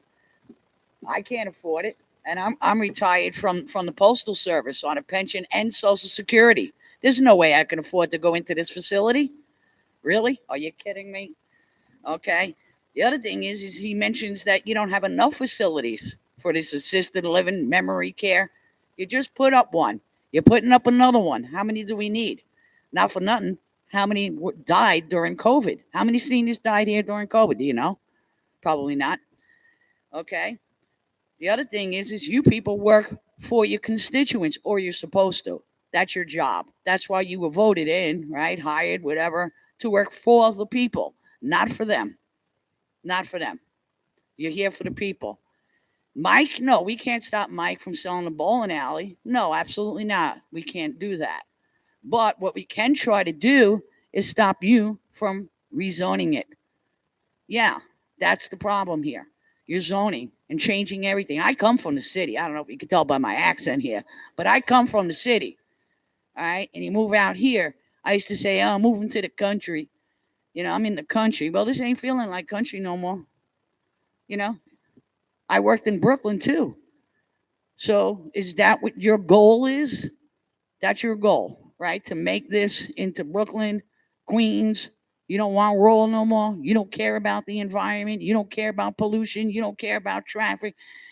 Seniors, I guess you're very unfamiliar with how many seniors bowl. You have no clue, right? How many seniors bowl? All right. Well, I'm one of them. There's quite a few seniors. They bowl Monday, Wednesday, Thursday, Friday. It's a big social outing for them. You know, not to be sitting in a mental facility, you know, whatever the hell they're calling this. What are they calling this? A memory care, right? Memory care. We need a library in memory care. All right, they're going to be reading that, all right? All right, library and memory care. That's a joke, all right? But besides that, seniors, you all unfamiliar? You're the community. You represent us. Do you have any idea how many seniors bowl during the week? You're clueless. You know what that means to them and how they look forward to that and what that does for them mentally and socially, but you're willing to slap that away from them without even thinking about it. And what about, and he didn't talk about, you know, tax abatements. You're going to give them tax abatements? No mention of that, right? Is that coming down? Are they tax abatements for them? We're not going to mention that, right? He didn't mention it. Who's going to pay it? The constituents, right? Good question. Who's going to answer? Teresa O'Hallahan.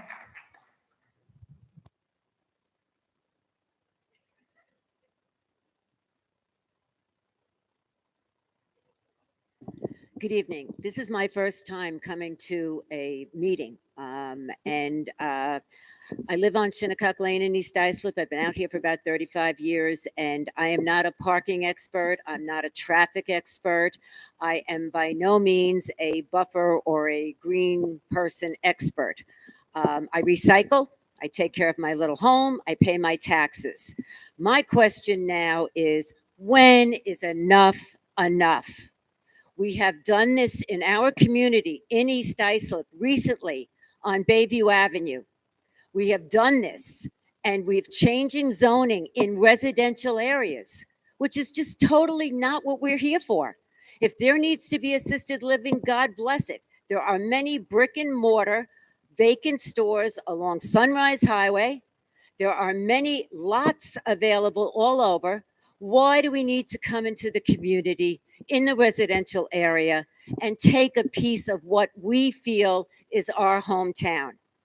These gentlemen here in their suits, and God bless you, and I mean no disrespect, once you approve this, we're never seeing these guys again.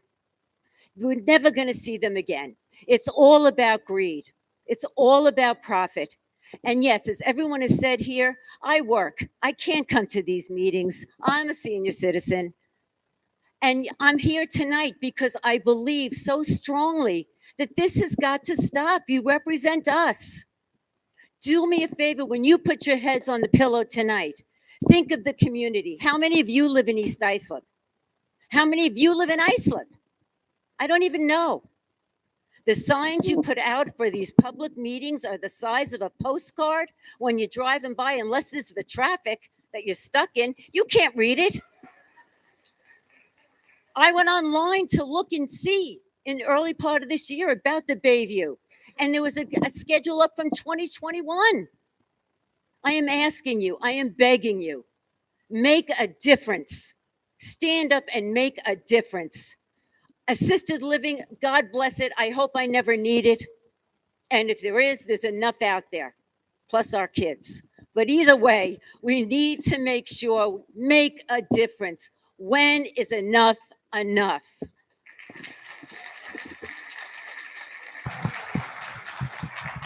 Jennifer Lyons.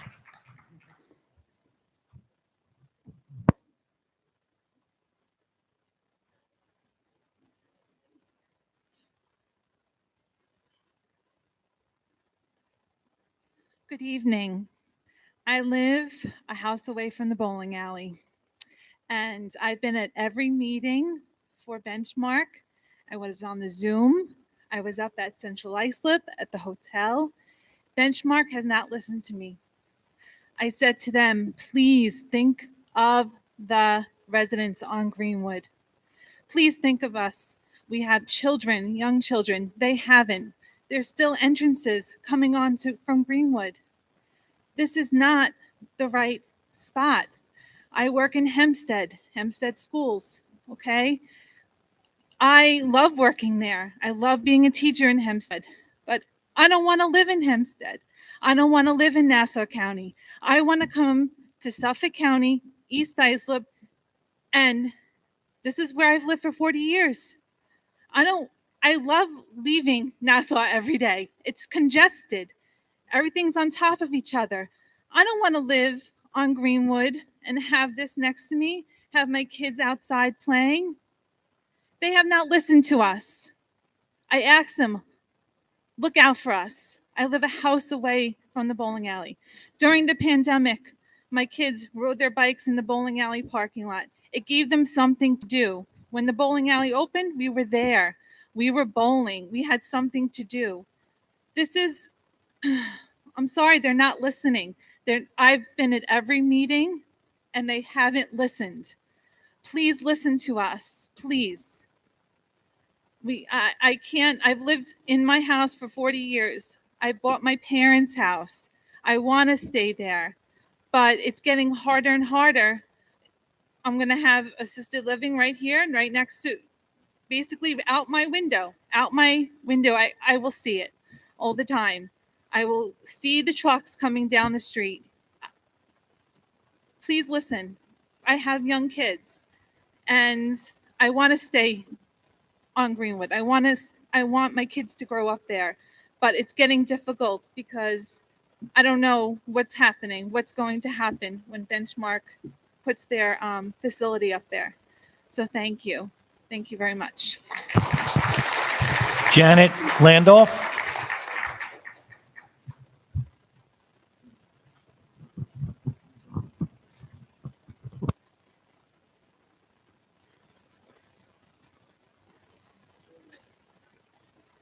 Hi.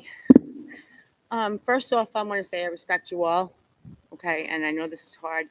But if you don't mind, can I call my husband and my son up? The bowling alley has impacted our lives like you have no idea. Al, Mike, Chris. My son is, I'm sorry, I'm nervous. My son is joining the Islip bowling league, and I'm afraid he's going to go. I'm so nervous. I'm so sorry.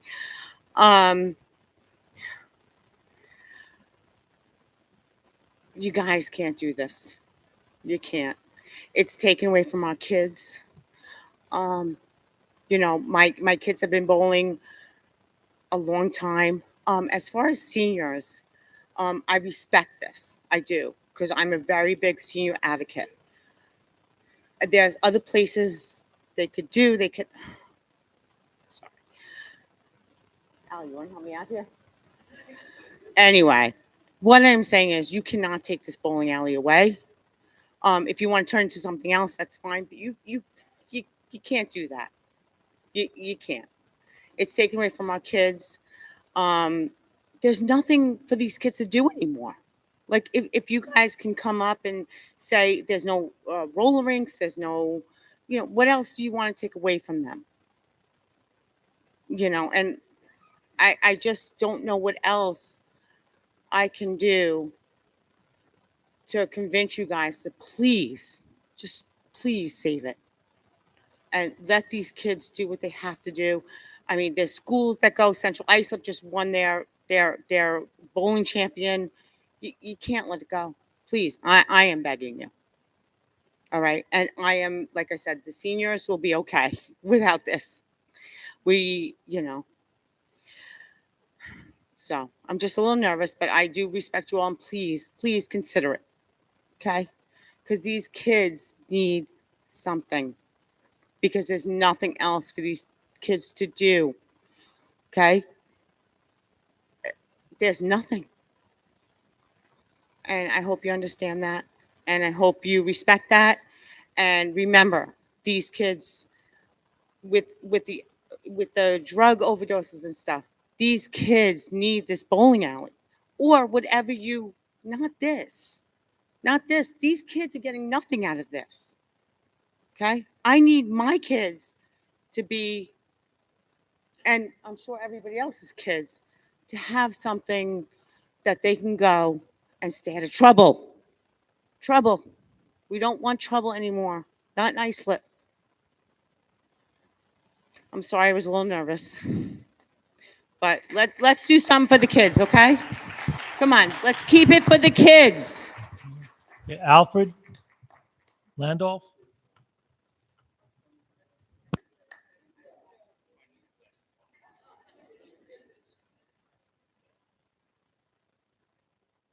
How are you? My name's Al Landolfi. Sorry you had to deal with my wife over there. But just to give you guys a little bit of heads up of a few things, my father's 80 years old, and he does bowl at the bowling alley. And if you guys would have saw his face, actually, my son has the video. I actually got my first 300 there this past year, and he was like a proud papa. My son also got his 300 from there.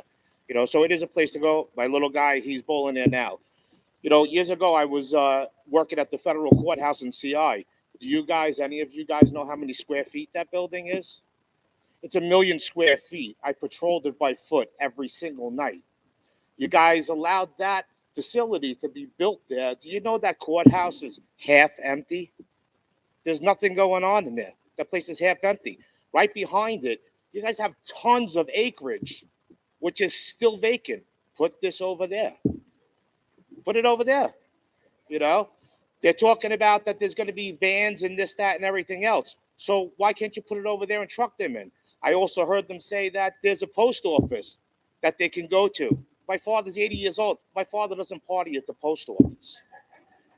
My father goes to the bowling alley. That's where he bowls. You guys have all of that space down on Carlton Avenue that turned in from a drug place, Carlton Park. You guys built all of those facilities over there. You allowed that. You allowed the baseball stadium to be built. There's still plenty of land, okay? The Toro College just took another big section, and they leveled all the land over there to make their facility bigger. You have that huge warehouse over there that I see one truck, because I drive that road every day to go to work. There's one truck that goes in and out of that whole entire area over there. That building is disgusting. They closed down Bayshore Bowl. That place is a crap hole. Nobody's doing anything from the town about that. That's not an eyesore. This is a disaster waiting to happen. These kids are going to have nowhere to go. They took away that bowling alley. They've taken away a ton of other bowling alleys on Long Island. What's left? There's nothing left here for these kids. This has to be done with and over with. Let them go behind the federal courthouse. There's probably 400 acres back there. They could build 20 million beds in there if they want. Keep it off of the road. They got vans, right? Is that what they said? They're going to truck everybody with vans? It's not much further down the road. You know what I'm saying? 4 miles. That's all I have to say. Consider it. Stephanie Midiak?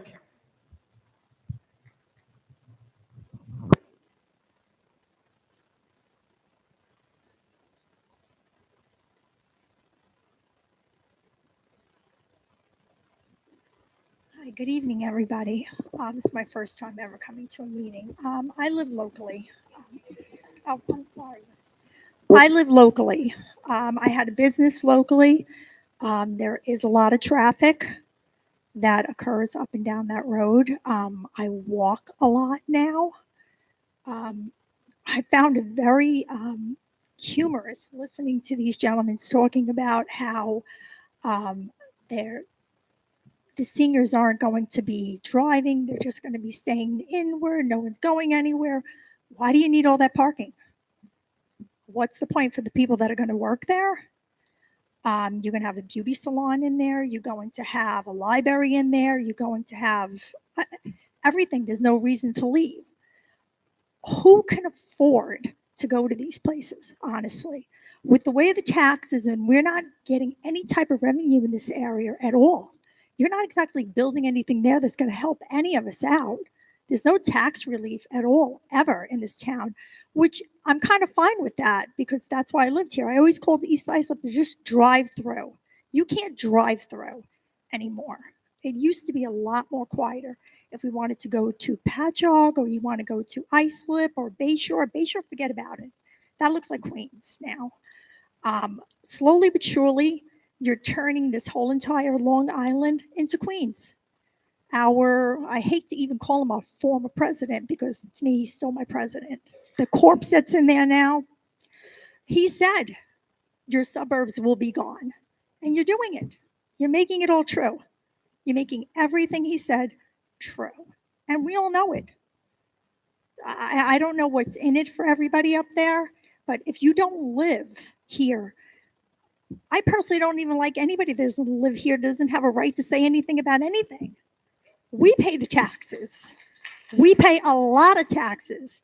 You have people coming from other areas into our schools. It's crazy. I see cars driving on corners, letting, I know they don't live here, dropping off kids to go into our schools. It's becoming a joke. It really, really is. And slowly but slowly, everybody will leave. And then where are you going to get your revenue from? Them? That's what you want. If that's what you want, we'll just have to wait for this next election because there's going to be a mass exodus if a certain particular person doesn't get in there. I hate to break it to you because every senior that I know, every client that I had moved. We're all going to end up moving. And if that's what you want, then do your thing. Amber Hepburn.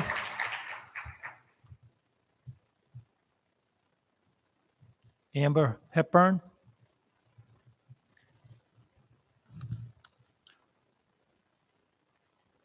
Robert Harold.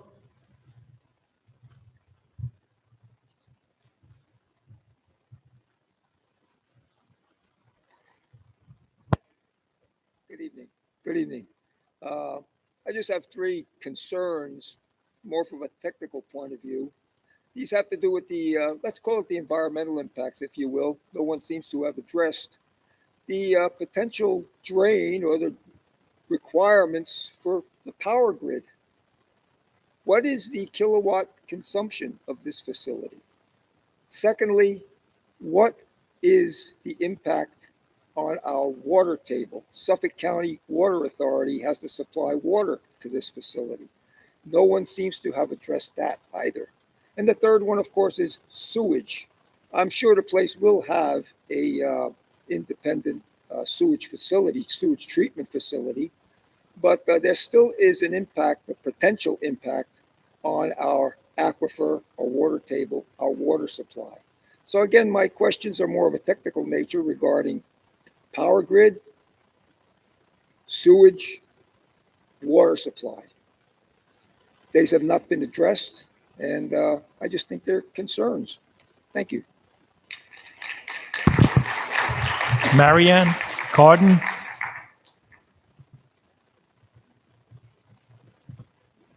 good evening. Not really prepared. I just want to put my 2 cents in since East Islip is my community. Is this better? East Islip is my community, so I want to add my 2 cents. First of all, I'm hoping that Benchmark did not spend a lot of money on their traffic survey because the best way to survey would be to ask us. Anybody that lives in the area or knows East Islip and goes through there, it's a shit show. I don't know what else to tell you. It's just, you can't go anywhere. It's dangerous. I don't know how many of you live in East Islip or are familiar with it, but I'd be happy to take any of you out to lunch tomorrow on Main Street, and we'd have to make sure we allot enough time probably into dinner time, because you can't make a left onto Main Street. So it would take a long time to get out of wherever we are. Another concern is that in the parking lot where Pat's is, it has a lot of empty stores right now. But if we ever get another Walgreen or CVS or anything in there, that's going to bring a lot more traffic in. People are talking about 5 o'clock in the afternoon. If you go up to the town at 12 or 11 o'clock in the morning, you can't go anywhere. Park in Pat's parking lot. And I think it's all the people that are already coming over from the nursing home, which is probably a 2-minute walk from where the proposed building would be. You can't get out of there. You can't see where you're going. You can't even find a parking spot sometimes. So, and that's with that parking lot half filled with businesses at this point. Just not happy about it. It's a community that are one of the mottos throughout the schools. It's for the kids. We're taking something away from the kids, and I get needing to sell the bowling alley, but I would love to see something other than assisted living going in there. Kind of contradict yourself as far as having all these amenities in there, and then you're talking about bringing them to Shannon Court. So I'm a little concerned about that, but I just hope that you guys consider all of what's going on up there. I can tell you personally, a few years back, I must have had a target on my back, but I had 3 accidents on Main Street in 3 weeks, 3 Fridays in a row. And it's not desirable. I don't even want to get out of my house sometimes and drive up and down Main Street. And no one had mentioned, unfortunately, somewhere around 5 years ago, I believe we had 2 fatalities on Union Boulevard, walking distance from where the proposed building would be going. So a lot of things to consider. I don't want to see anyone else get killed on Main Street or Union Boulevard. So I hope that we can put this facility somewhere else. Maybe out of state where Benchmark is located might be a good place to consider. We already have our problems there. We don't need any more.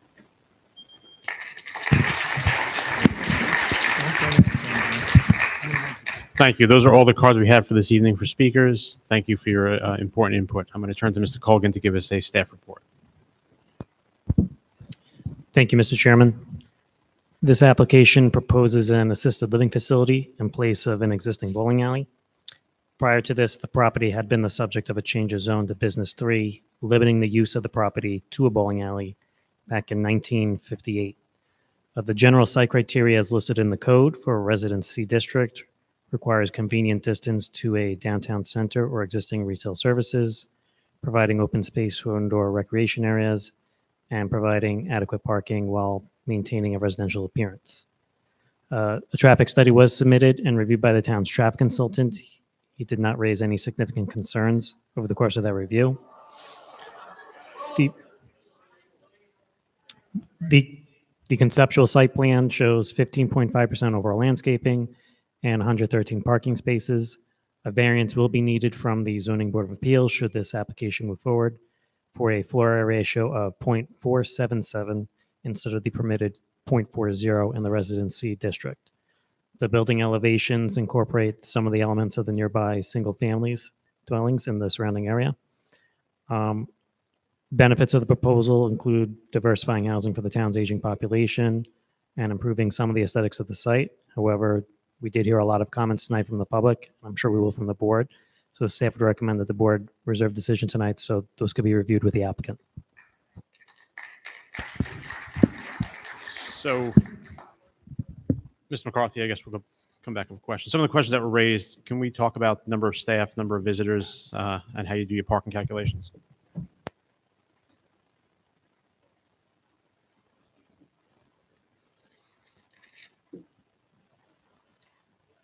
Thank you, Mr. Chairman. I do want to dispel a couple of misconceptions regarding, the number of parking stalls and what we were talking about. I want to be very clear. If the building were to be approved and if the building were there today, and that's the if it was there today, at its peak time, you'd have 35 employees. And we showed you a plan that has 113 parking stalls. And again, I reiterate that the reason why we made the building over parked was because of the comments we had received regarding the business community, the hamlet of East Islip, and the very reason that the community is expressing, a place to park the cars. That was the ability of Benchmark to be able to give it back as a sort of a community benefit. With respect to the residents that live there, I believe this board knows, as most towns have come to appreciate, that assisting living facilities, for whatever the medical or social or personal decision is made to live in an assisted living facility, the trip generations are substantially lower than what East Islip is experiencing presently with the bowling alley. And what I had indicated in my opening remarks, Mr. Chairman and members of the board, was that you have to balance what we're proposing against what you could do as a matter of right. I mean, what do you do with a 4.3 acre parcel of property? And the way we got to 4.3 acres is because we calculated the total holdings, and I had indicated that we only are requesting a change in the zoning classification of that portion of the property that we need to have for the building itself and its buffers. The object being is that the balance of it would be buffers to the residential neighborhoods. I understand from the gentleman that lives on Greenwood, and of course Jennifer who lives next door, we were listening. Maybe we can listen a little bit harder, but we did make an attempt. We closed off the curb cut onto Greenwood on the north end.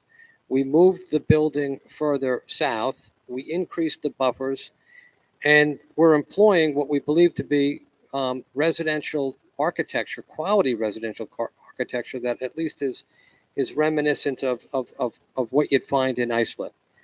I'd like to talk a little bit about taxes, because two of the common themes seem to be traffic and taxes. We all live on Long Island. We all pay a lot of taxes. We all feel we work hard, and we get it. We get it. Yes, we're going to make an application. Benchmark will make an application to IDA, but IDA is not a free ride. It's not paying no taxes. You're paying a phased-in tax rate. And when IDA, and I think, Ladies and gentlemen, I'm going to ask you to please keep your comments to yourselves right now so we can keep a record. if IDA grants the application, the board's familiar with the program, the taxes are phased in. It's going to be a very, very huge economic generator in the town of Islip, as other senior living facilities have been. With respect to traffic, as the traffic impact analysis indicates, and by anyone's casual observation, the traffic impacts associated with senior living communities are far less than what's being experienced with the bowling alley, and far less than what you would expect as any other type of development of the property. And all you have to do is just go back to the B3 zone and examine those types of uses. And again, it's just we feel that by changing the classification from a business classification to a residential classification, it's more in keeping with the residential character of this, area of East Islip. We believe that we did listen by providing more buffers along Greenwood. If this board were to find that the 15 parking stalls along Greenwood aren't needed, and I think our traffic impact analysis bears that out, we could land bank that also. We've substantially increased green space and buffering. The property, I believe, and I don't think I'm wrong, is connected to the sewer district, and that would answer the gentleman's question with respect to water and to effluent. There's certainly enough energy in the grid. This building, as members of the board are aware, and for the education of the community, must be built to a minimum energy efficient standard under Islip Town Code, which it will. And again, I just want to be able to point out that it's a function of the bowling alley has made a business decision to leave. It's regrettable. It's sad that that the time has come and gone. And absent the town of Islip, I guess building a recreational facility, we feel it's a good use. It's a needed use, and there's no belying the demographics in the town of Islip, and there's no belying the demographics that that are attributable to any other assisted living community, whether it's Benchmark or any of its competitors. We have an aging demographic. There's a need. And all one has to do is interview the folks that live there, and you'll see that these are individuals coming from this community.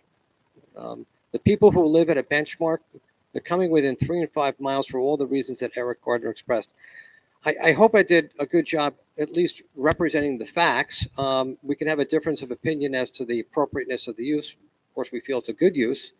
But are there any other specific questions? Yeah, to go back to our first speaker, Ms. Fisher, I believe, talked about, I did pose to you the questions about the number of staff and the number of visitors. Also talked about the shifts of employees, how the shifts work. I think maybe Mr. Gardner could speak better, but what I wanted to give you was the number for the maximum shift, Mr. Chairman, which was 35.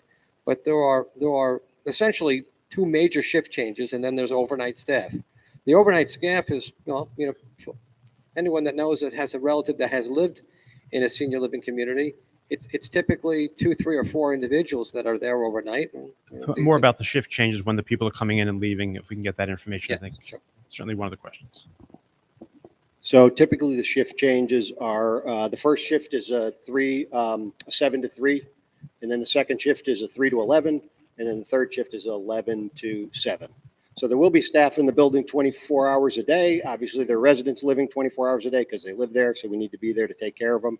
The largest shift would be the first shift, which would be approximately 35 staff members.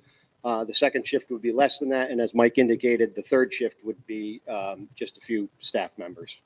And I'll stay up there. I'm going to go through Ms. Fisher's questions because she outlined, I think, a lot of the good questions and pertinent questions. Just talk about deliveries, type of trucks that are used, the hours of delivery. While you're on that, talk about trash pickup as well. Sure. So we did include some of that information in our traffic and parking analysis. So the counts are in there. We will have a few deliveries of food service every week.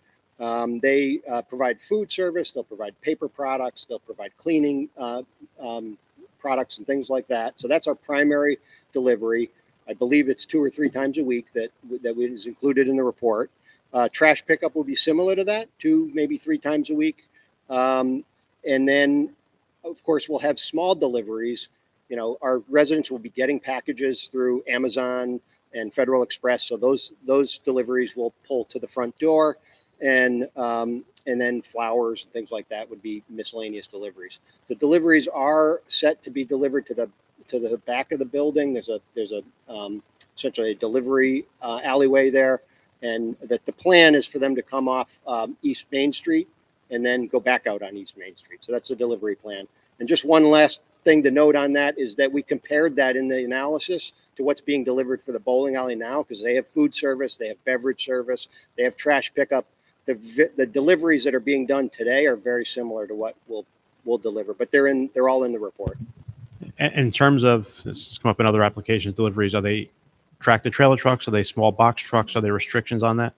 There's no restrictions on it. It's pretty much what they can fit in the location. So the food service is usually a larger truck. It probably wouldn't be a full-size tractor trailer that you would see on the highway, but it will be a sizable truck, and then the trash delivery. Pickup is what you typically think of for dumpster pickup. The other question that she raised, which has been raised before at assisted living facilities, is the impact on the local fire district or the ambulance. Can we speak to that in terms of calls out to this type of facility versus a regular facility? Sure. So obviously there will be calls to emergency services. I think the things that I would point out relative to that are that many of these residents are coming from ISLIP, so they're already impacting the emergency services. And when residents move from their single family homes into a community like this, the emergency service calls typically go down because we have full-time staff there to assist them. So if they have a fall or something like that, when they're in their single family home, they typically will call emergency services to help them. Here, of course, we have staff to assist them with that. So I would anticipate that whatever calls there are, they're being mitigated by those facts. But obviously we're going to take care of our residents. So if a resident does have a heart attack or a condition in which it's an emergency, we will dial 911 and there will be emergency service call for that. Yeah, Mr. Ruggieri, go ahead. Some assisted living facilities utilize a paid ambulette type service for non-critical emergencies and only rely on the community's emergency services on the true emergencies.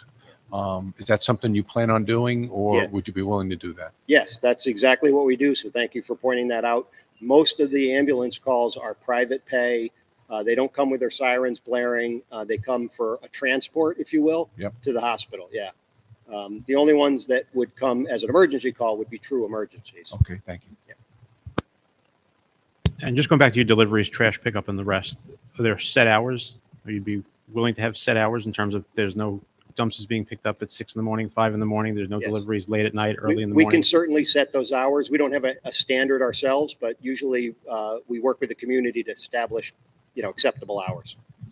And Mr. Cohen raised the issue regarding the left turnout onto Montauk Highway. I know that's more of a state issue because Montauk Highway is a state road. Have you explored that all with the state? No, we haven't gotten that far yet, so we haven't. I'm going to turn it to some of the board members for further questions, and I'll come back through my list here as I comb through it of questions that were raised.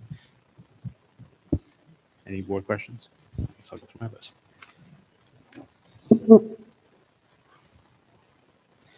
Anybody? You covered the taxes. We certainly already spoke about the environmental. It is hooked up to the Southwest Sewer District, Ms. Colvin. So it is hooked up to the Southwest Sewer District, which was done there.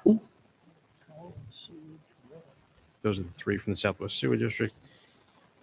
I would just ask you, you spoke about the taxes. Do you know, I don't know if Mr. Colvin can speak about tax rate for commercial property versus we could probably get that information, make it available, unless you happen to know the answer off the top I of your don't have head. it off the top of my head, Mr. Chairman. No, I do not. Mr. Ruggieri? It's going back to the utility question and the service, the technical type questions, as the gentleman said. Will this facility have natural gas? I don't know the answer to Is that that the way question. it'd be heated? If natural gas is available, we would use it. I guess the answer is yes. I'm getting an assist here from the Well, project you're engineer. planning on using it. Have you applied for a gas availability letter from Nat Grid? Because Nat Grid has right now a tight supply of natural gas. Early on in the process, I don't think anything formal has been made regarding National Grid and gas. Okay. It's a good Because question. absent natural grid or natural gas as a fuel source, you'll have to use fuel oil, which would create deliveries, or electric, which would, depending on the type of systems you have, may or may not be economical. Those are points well taken, and we are going to address that and double back with the planning department staff. Okay. Thank you. I know we didn't hear from your traffic expert, but traffic was obviously raised by a number of the residents tonight. Can you just specifically address for me visitors, how that works, what you typically see, number of visitors based on that number of beds? And then also, if you did a traffic comparison to the East Islip Bowling Alley or recreational facility versus assisted living. So we did do a comparison with projected, and in using those numbers, Mr. Chairman, we also looked at other benchmark and other senior living communities.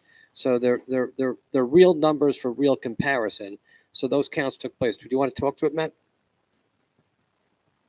Matthew is our traffic consultant, and I'll let him speak to the issue. Good evening, Matthew Seckler from Stonefield Engineering Design. Address was previously provided. We did do comparisons to the projected trip generation for this use compared to the existing bowling alley, that including doing counts at the bowling alley, and the trip generation, again, accounts for the visitors as well as the staff. The visitor numbers are actually quite low. As you heard from the previous testimony provided regarding the number of employees on staff at any one time. At any one time, you have about 35 employees. Your number of visitors, unless it's a holiday, usually in the handful in terms of visitors. Now, there may be visitors to the site, maybe someone coming to work in the salon, something like that, besides the normal staff. In terms of visitors going to visit the staff, visit the residents, it's usually only a handful. Looking at the sites that we looked at in Woodbury and Smithtown, we did actual parking counts that account for number of staff and the number of guests on the site. At both of those locations, the number of parked cars that we found was 57 in Woodbury, and 71 in Smithtown. Smithtown is slightly larger. It's about 10% more beds than this site here. Based on those ratios, we would expect a total of 63 parked cars at any one time at the maximum at this site. So 63 cars for a site that would be having 96, I would say, non-land bank spaces and a total of 17 land bank spaces. So clearly sufficient for the additional 30 spaces that could be utilized by the public in whatever method the town agrees to. And a typical holiday day, what's the increase in traffic you see from visitors coming there? Again, what we would typically see in terms of visitors, usually get, for a 90 unit location, potentially, 30 visitors at one time. They don't all show up at the same time during the day, but usually somewhere in the range of 30. Typically about 1/3 of the residents would get a guest on a specific holiday. And then we heard from one of the neighbors who live close by in terms of the access on Greenwood Avenue. Obviously, I think there's going to need to remain some access. I know you closed off the north one and put a gate there for emergency vehicle use only. Is there any reason why, so people don't cut down Greenwood, it couldn't be an exit only and not an entrance, so people are cutting through Greenwood to get into that property if it were approved? Do you think you could do that, Matt? Do you understand the question?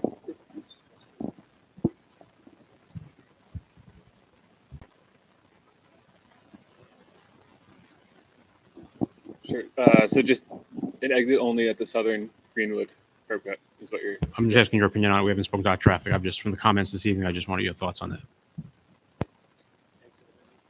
Yeah, it's something that we. Yeah. Okay. Yeah, that's something that we can look at further. And again, I think we indicated potentially a left out only, so traffic wouldn't necessarily go down towards the more residential portions of the neighborhood. Right.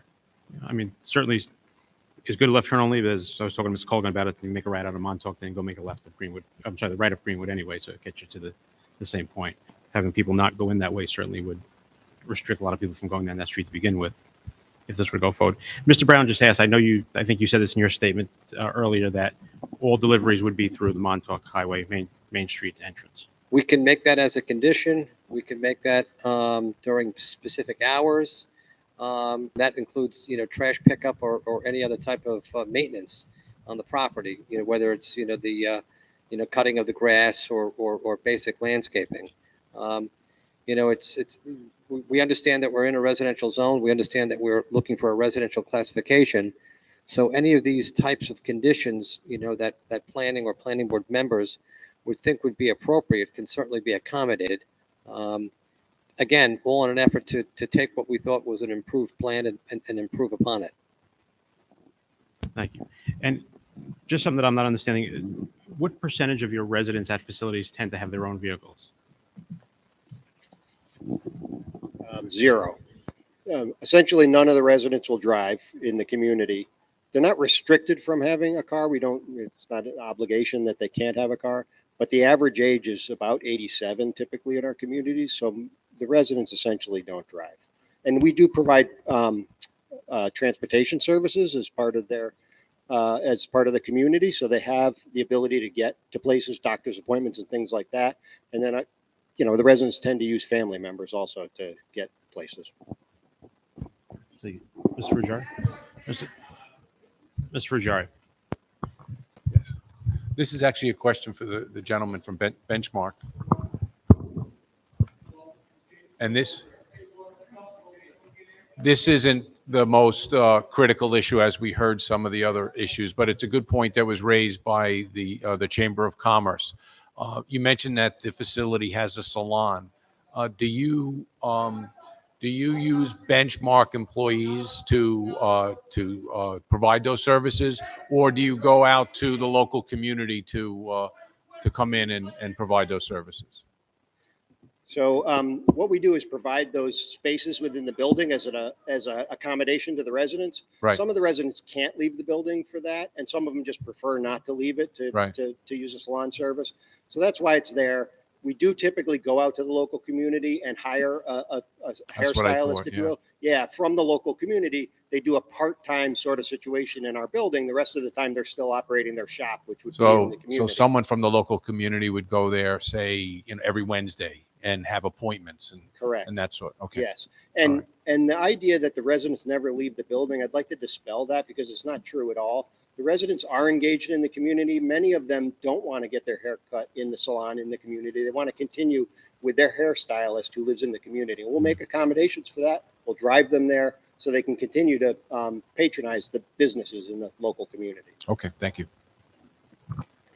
So do your traffic counts include the amount of service that you're providing to your residents in and out of the facilities? Correct. Yes. Thank you. Are there further questions from the board? Thank you. Is there anything further the applicant would like to add? I believe we've covered it, Mr. Chairman, and I know we've been at it for a while, and I appreciate your patience. We will certainly respond to any other planning board or planning staff requests for information if it occurs to anyone that something needs to be supplemented. And we hope you like the application, and I thank you for your patience. Thank you. I just want to let the members of the community that are here, if anything else came up that you want to raise, please put it in writing. The record will be left open so you can get that. We are going to reserve decision this evening as the community has raised a lot of questions I think they need to be addressed. But if you do have further comments based upon what was done this evening, please submit those in writing so they can be considered. That being said, I will give you, as soon as we make the motion, I'll get you some information on that. Just give me a couple of seconds. Is there a motion? Mr. Ruggieri. Okay, Mr. Chairman, I'll make a motion that we close this public hearing, but keep the record open for written comments for a period of 30 days and reserve decision on this application so that we have enough time to address some of the concerns or the concerns that we heard this evening. Thank you. There's a motion by Mr. Ferrugieri to close the public hearing and leave the public record open for written comments for 30 days. Is there a second? There's a second by Mr. Brown. All in favor? Opposed, abstentions, we are reserved. If you want to come up, I have Mr. Colgan's card up here. We can give you a couple of those way to mail in the information if you have it, and also to track if, in fact, it's called back before the board. You can find out when. And I'm just going to go off the record for about 2 minutes so that we can let those who are leaving leave, and then we can get the next applicant up. Thank you.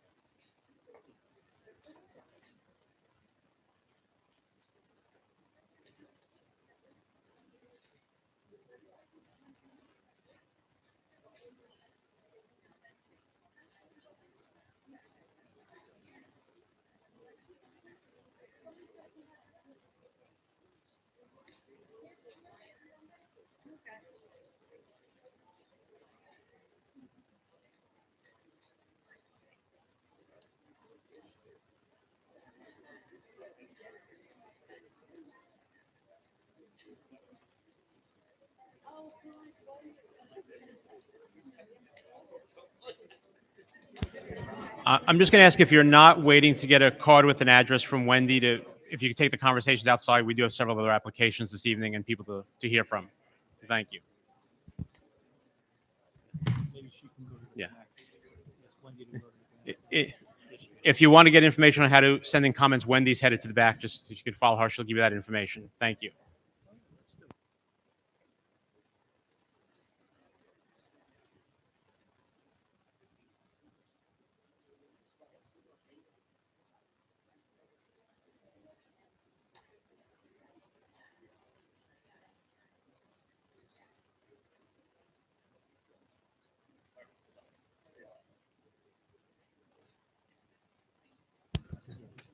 All right, we're going to go back on the record. Good to go. Item 5 on the agenda, Town Board application recommendation item, Sunrise Development, Inc., CZ 2021-028, south side of Saxon Avenue between Joyce's Way and Angela Lane, Bay Shore 26 South Saxon Avenue. Applicant requests a change of zone from Residence AAA District to Residence C District in order to construct an assisted living facility. Site plan modifications may be required as part of this application. Good evening, Mr. Guardino.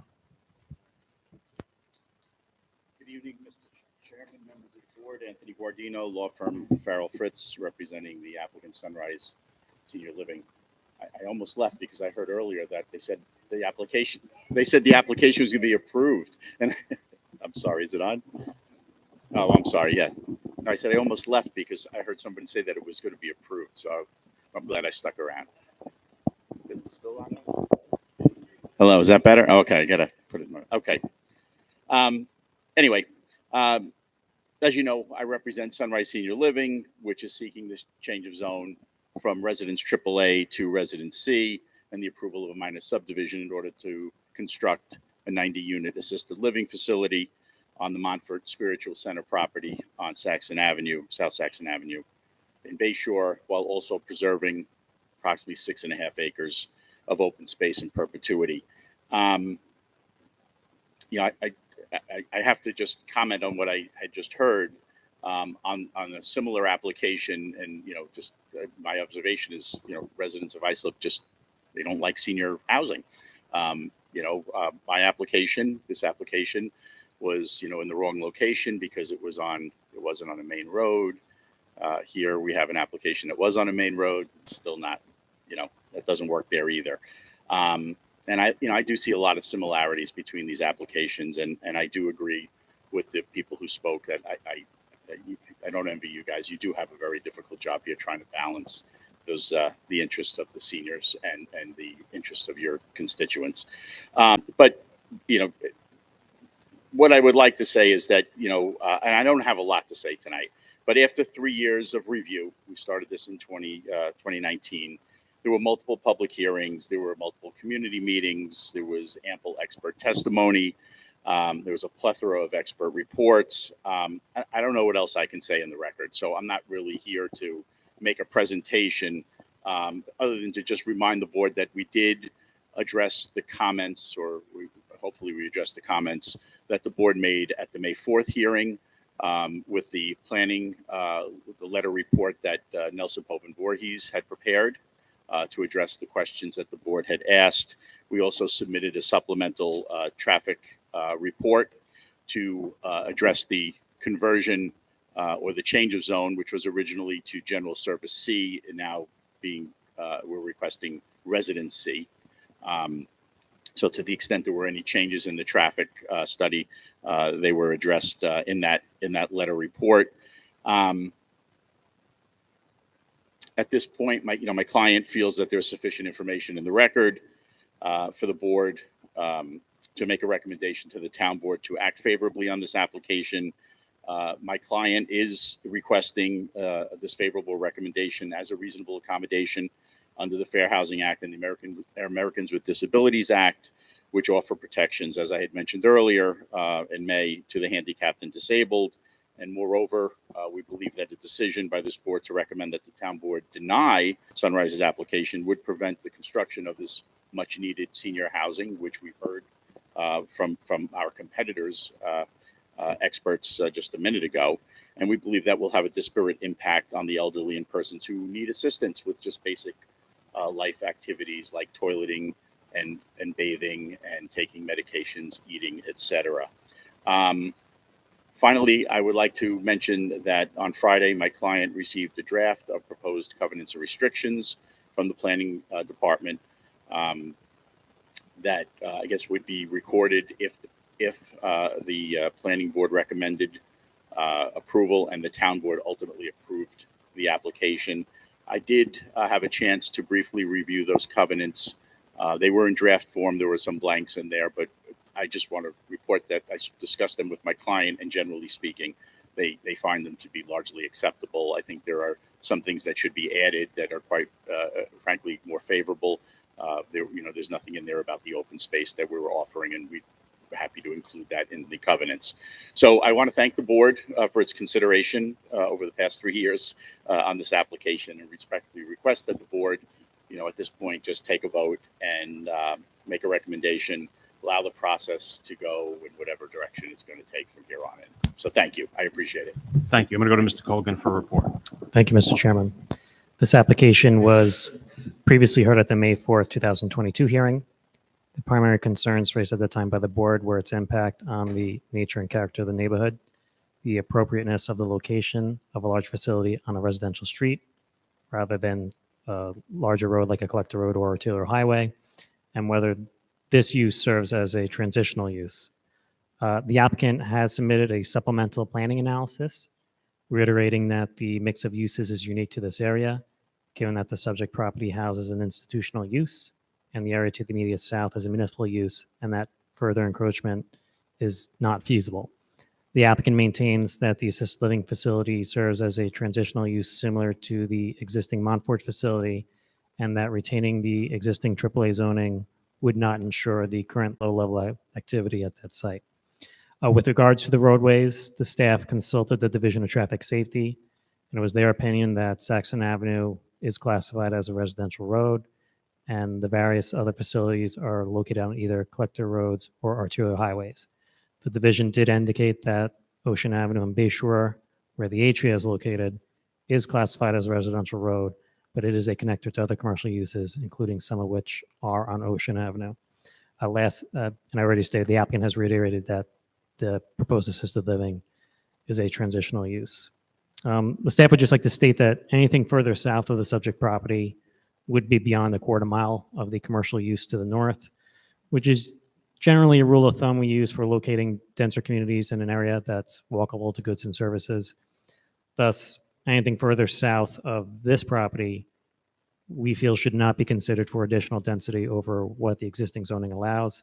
I just want to make that point clear so as to not encourage a precedent and to state on the record that the board, if the board recommends approval tonight, that we are not endorsing any further encroachment beyond the subject property. Just to be clear. So should, as Mr. Gardino stated, should the board grant the application, we've drafted covenants and restrictions for the board's consideration. Thank you. Thank you, Ms. Colgan. Ms. Guardino, I asked a lot of questions at the last meeting. I know you submitted the letter in response to that, which really was asking for comparisons in this unique neighborhood in terms of if there were other facilities in the town of Islip that were similarly situated. And I think that Mr. Colgan spoke about some of it. There were two on there that I think were the closest, but even though they were the closest, they were not similar in nature to this community in terms of where this property is located. I know the one in Bohemia at Smithtown Avenue, I think is a different, not a residential street. I think there's a double yellow line possibly down the middle of that street. It's a different nature and character. I also, the one on Ocean Avenue, while that is a residential street, it's sort of been taken away as a residential street because there are more and more commercial uses, whether it be a marina or a restaurant or other things at the end of that block, I think is much different. And I think in this area, from my opinion, is that, the nature and character of the immediate area is residential. There already is on Montauk Highway a commercial zoning, and then there is sort of a transition with the property that's next to it as you go further south on the property, south on Saxon Avenue, and this would be further encroaching into that. And I hear your comments regarding the age. I would just say on my end, there is no animus towards age. I would not recommend rezoning this for any type of increased density, even without an age restriction on it. So for me, they're in a single family community. It's on a residential street. And as a result of that, I would stick with my opinion would be that it not be approved for that reason. For that, I'll turn it over to other board members if there are any questions or points. And I just ask everyone to please not applaud. Thank you. Are there anything further from the board before I ask for a motion? Mr. Chairman, Mr. Matamore. I would like to be heard on it as well. And certainly Mr. Guardino has been an absolute professional and gentleman with regard to it. I've represented many of the residents in there many years ago when they bought their homes. The earlier hearings that we had, it was remarkable to me, having been in this end of the business for quite a while, that the community was resolute against this application, mainly because of the aspect of commercialism of an assisted living. And it was also remarkable to me there was very little in the way of neighborhood support for the application. I particularly remember the persons who spoke, who moved into the community, saying that this is residential and there will be no businesses in this peninsula. Being familiar with it, it's bordered and it does get very difficult during hurricane season, which is now upon us. So it is the Saxon Avenue Peninsula, if you will, with two canals on either side of it. So in that regard, it's very unique. I spotted some language in the 267B of the town law that talks about the fact that it's our obligation to balance the tests, weighing the benefits to the applicant against the detriment to the neighbors and to the public at large in the town of Islip. And that particularly was what I have had in mind in trying to make a fair decision in the balancing of the equities, that this application be denied. So with that, I'll be prepared when all the other board members perhaps have a chance to speak to make a motion to deny this application. Thank you. Mr. Frugieri. Mr. Chairman, first, I'd just like to, a couple of comments for the applicant. Each application is that this board decides is heard and decided on based on its merit. I quite frankly don't understand any references to the Fair Housing Act because this board has approved several assisted living facilities and we've denied some, I would assume. I, for one, do not have any prejudice against assisted living facilities. I happen to have 3 relatives that live in them and benefit from them, so I understand their need and their importance in communities. But as I said, each application is decided on its own merit, and each location has its own characteristics. In this particular case, the proposed assisted living facility, in my opinion, does not fit in with, it's not consistent or compatible with the nature and character of the surrounding neighborhood, which is predominantly single-family dwellings. The existing zoning allows for uses such as single-family homes that actually do fit in with the nature and character of the community. The subject property is not on a major thoroughfare, which is more appropriate for the siting of assisted living facilities. And lastly, I happen to have sat on the town board when the townhome community just to the north of the proposed property, the zone change was adopted. And the rationale for that zoning to be adopted was that the AAA zoning, the town board felt, was not suitable in that area because it was right behind at that point, it was a King Cullen shopping center and right across the street from an existing apartment building. So they felt that the townhomes represented a transition from the commercial zoning along Montauk Highway to the residential zoning down South Saxon Avenue. To now have a transition from the commercial to residential and back to a quasi-residential is not really appropriate from a land use standpoint. And also the existing zoning is appropriate for this area. So with that, I will make a motion to recommend the denial of this application based on the comments I just made. Thank you. There's a motion by Mr. Frugieri to recommend denial of the application. Is there a second? Seconded by Mr. Moriarty. All in favor of denying? Aye. Anybody opposed? Any abstentions? The application is recommended to be denied. Thank you. Thank you. Next item on the agenda, site plan modification decision item. Yeah. Next item on the agenda, site plan modification decision item, Matthew Flansburgh, Target Corporation, SP 2021-065, south side of Sunrise Highway, State Route 27, 850 feet east of Manor Lane, Bay Shore, 838 Sunrise Highway. Applicant requests a parking relaxation in connection with drive-up stall site improvements at an existing Target store. Is the applicant here this evening? Not seeing the applicant, and there being no objection, I'm going to call items 6 and 7 together as one item. Site plan modification decision item, Matthew Flansburgh, Target Corporation, SP 2021-066, south side of North Research Place, 625 feet west of Carlton Avenue, County Route 17, Central Islip, 80 North Research Place. Applicant requests a parking relaxation in connection with drive-up stall, site improvements, and an existing Target store. Mr. Gonzalez. Thank you, Mr. Chairman, members of the board. Since we're doing both at the same time, because they're pretty much the same application for two different sites. These are two existing Targets, one in Bay Shore, one in Central Islip. They're part of interconnected parcels as part of a larger shopping center on both sites that have different retail uses, grocery stores, restaurants, etc.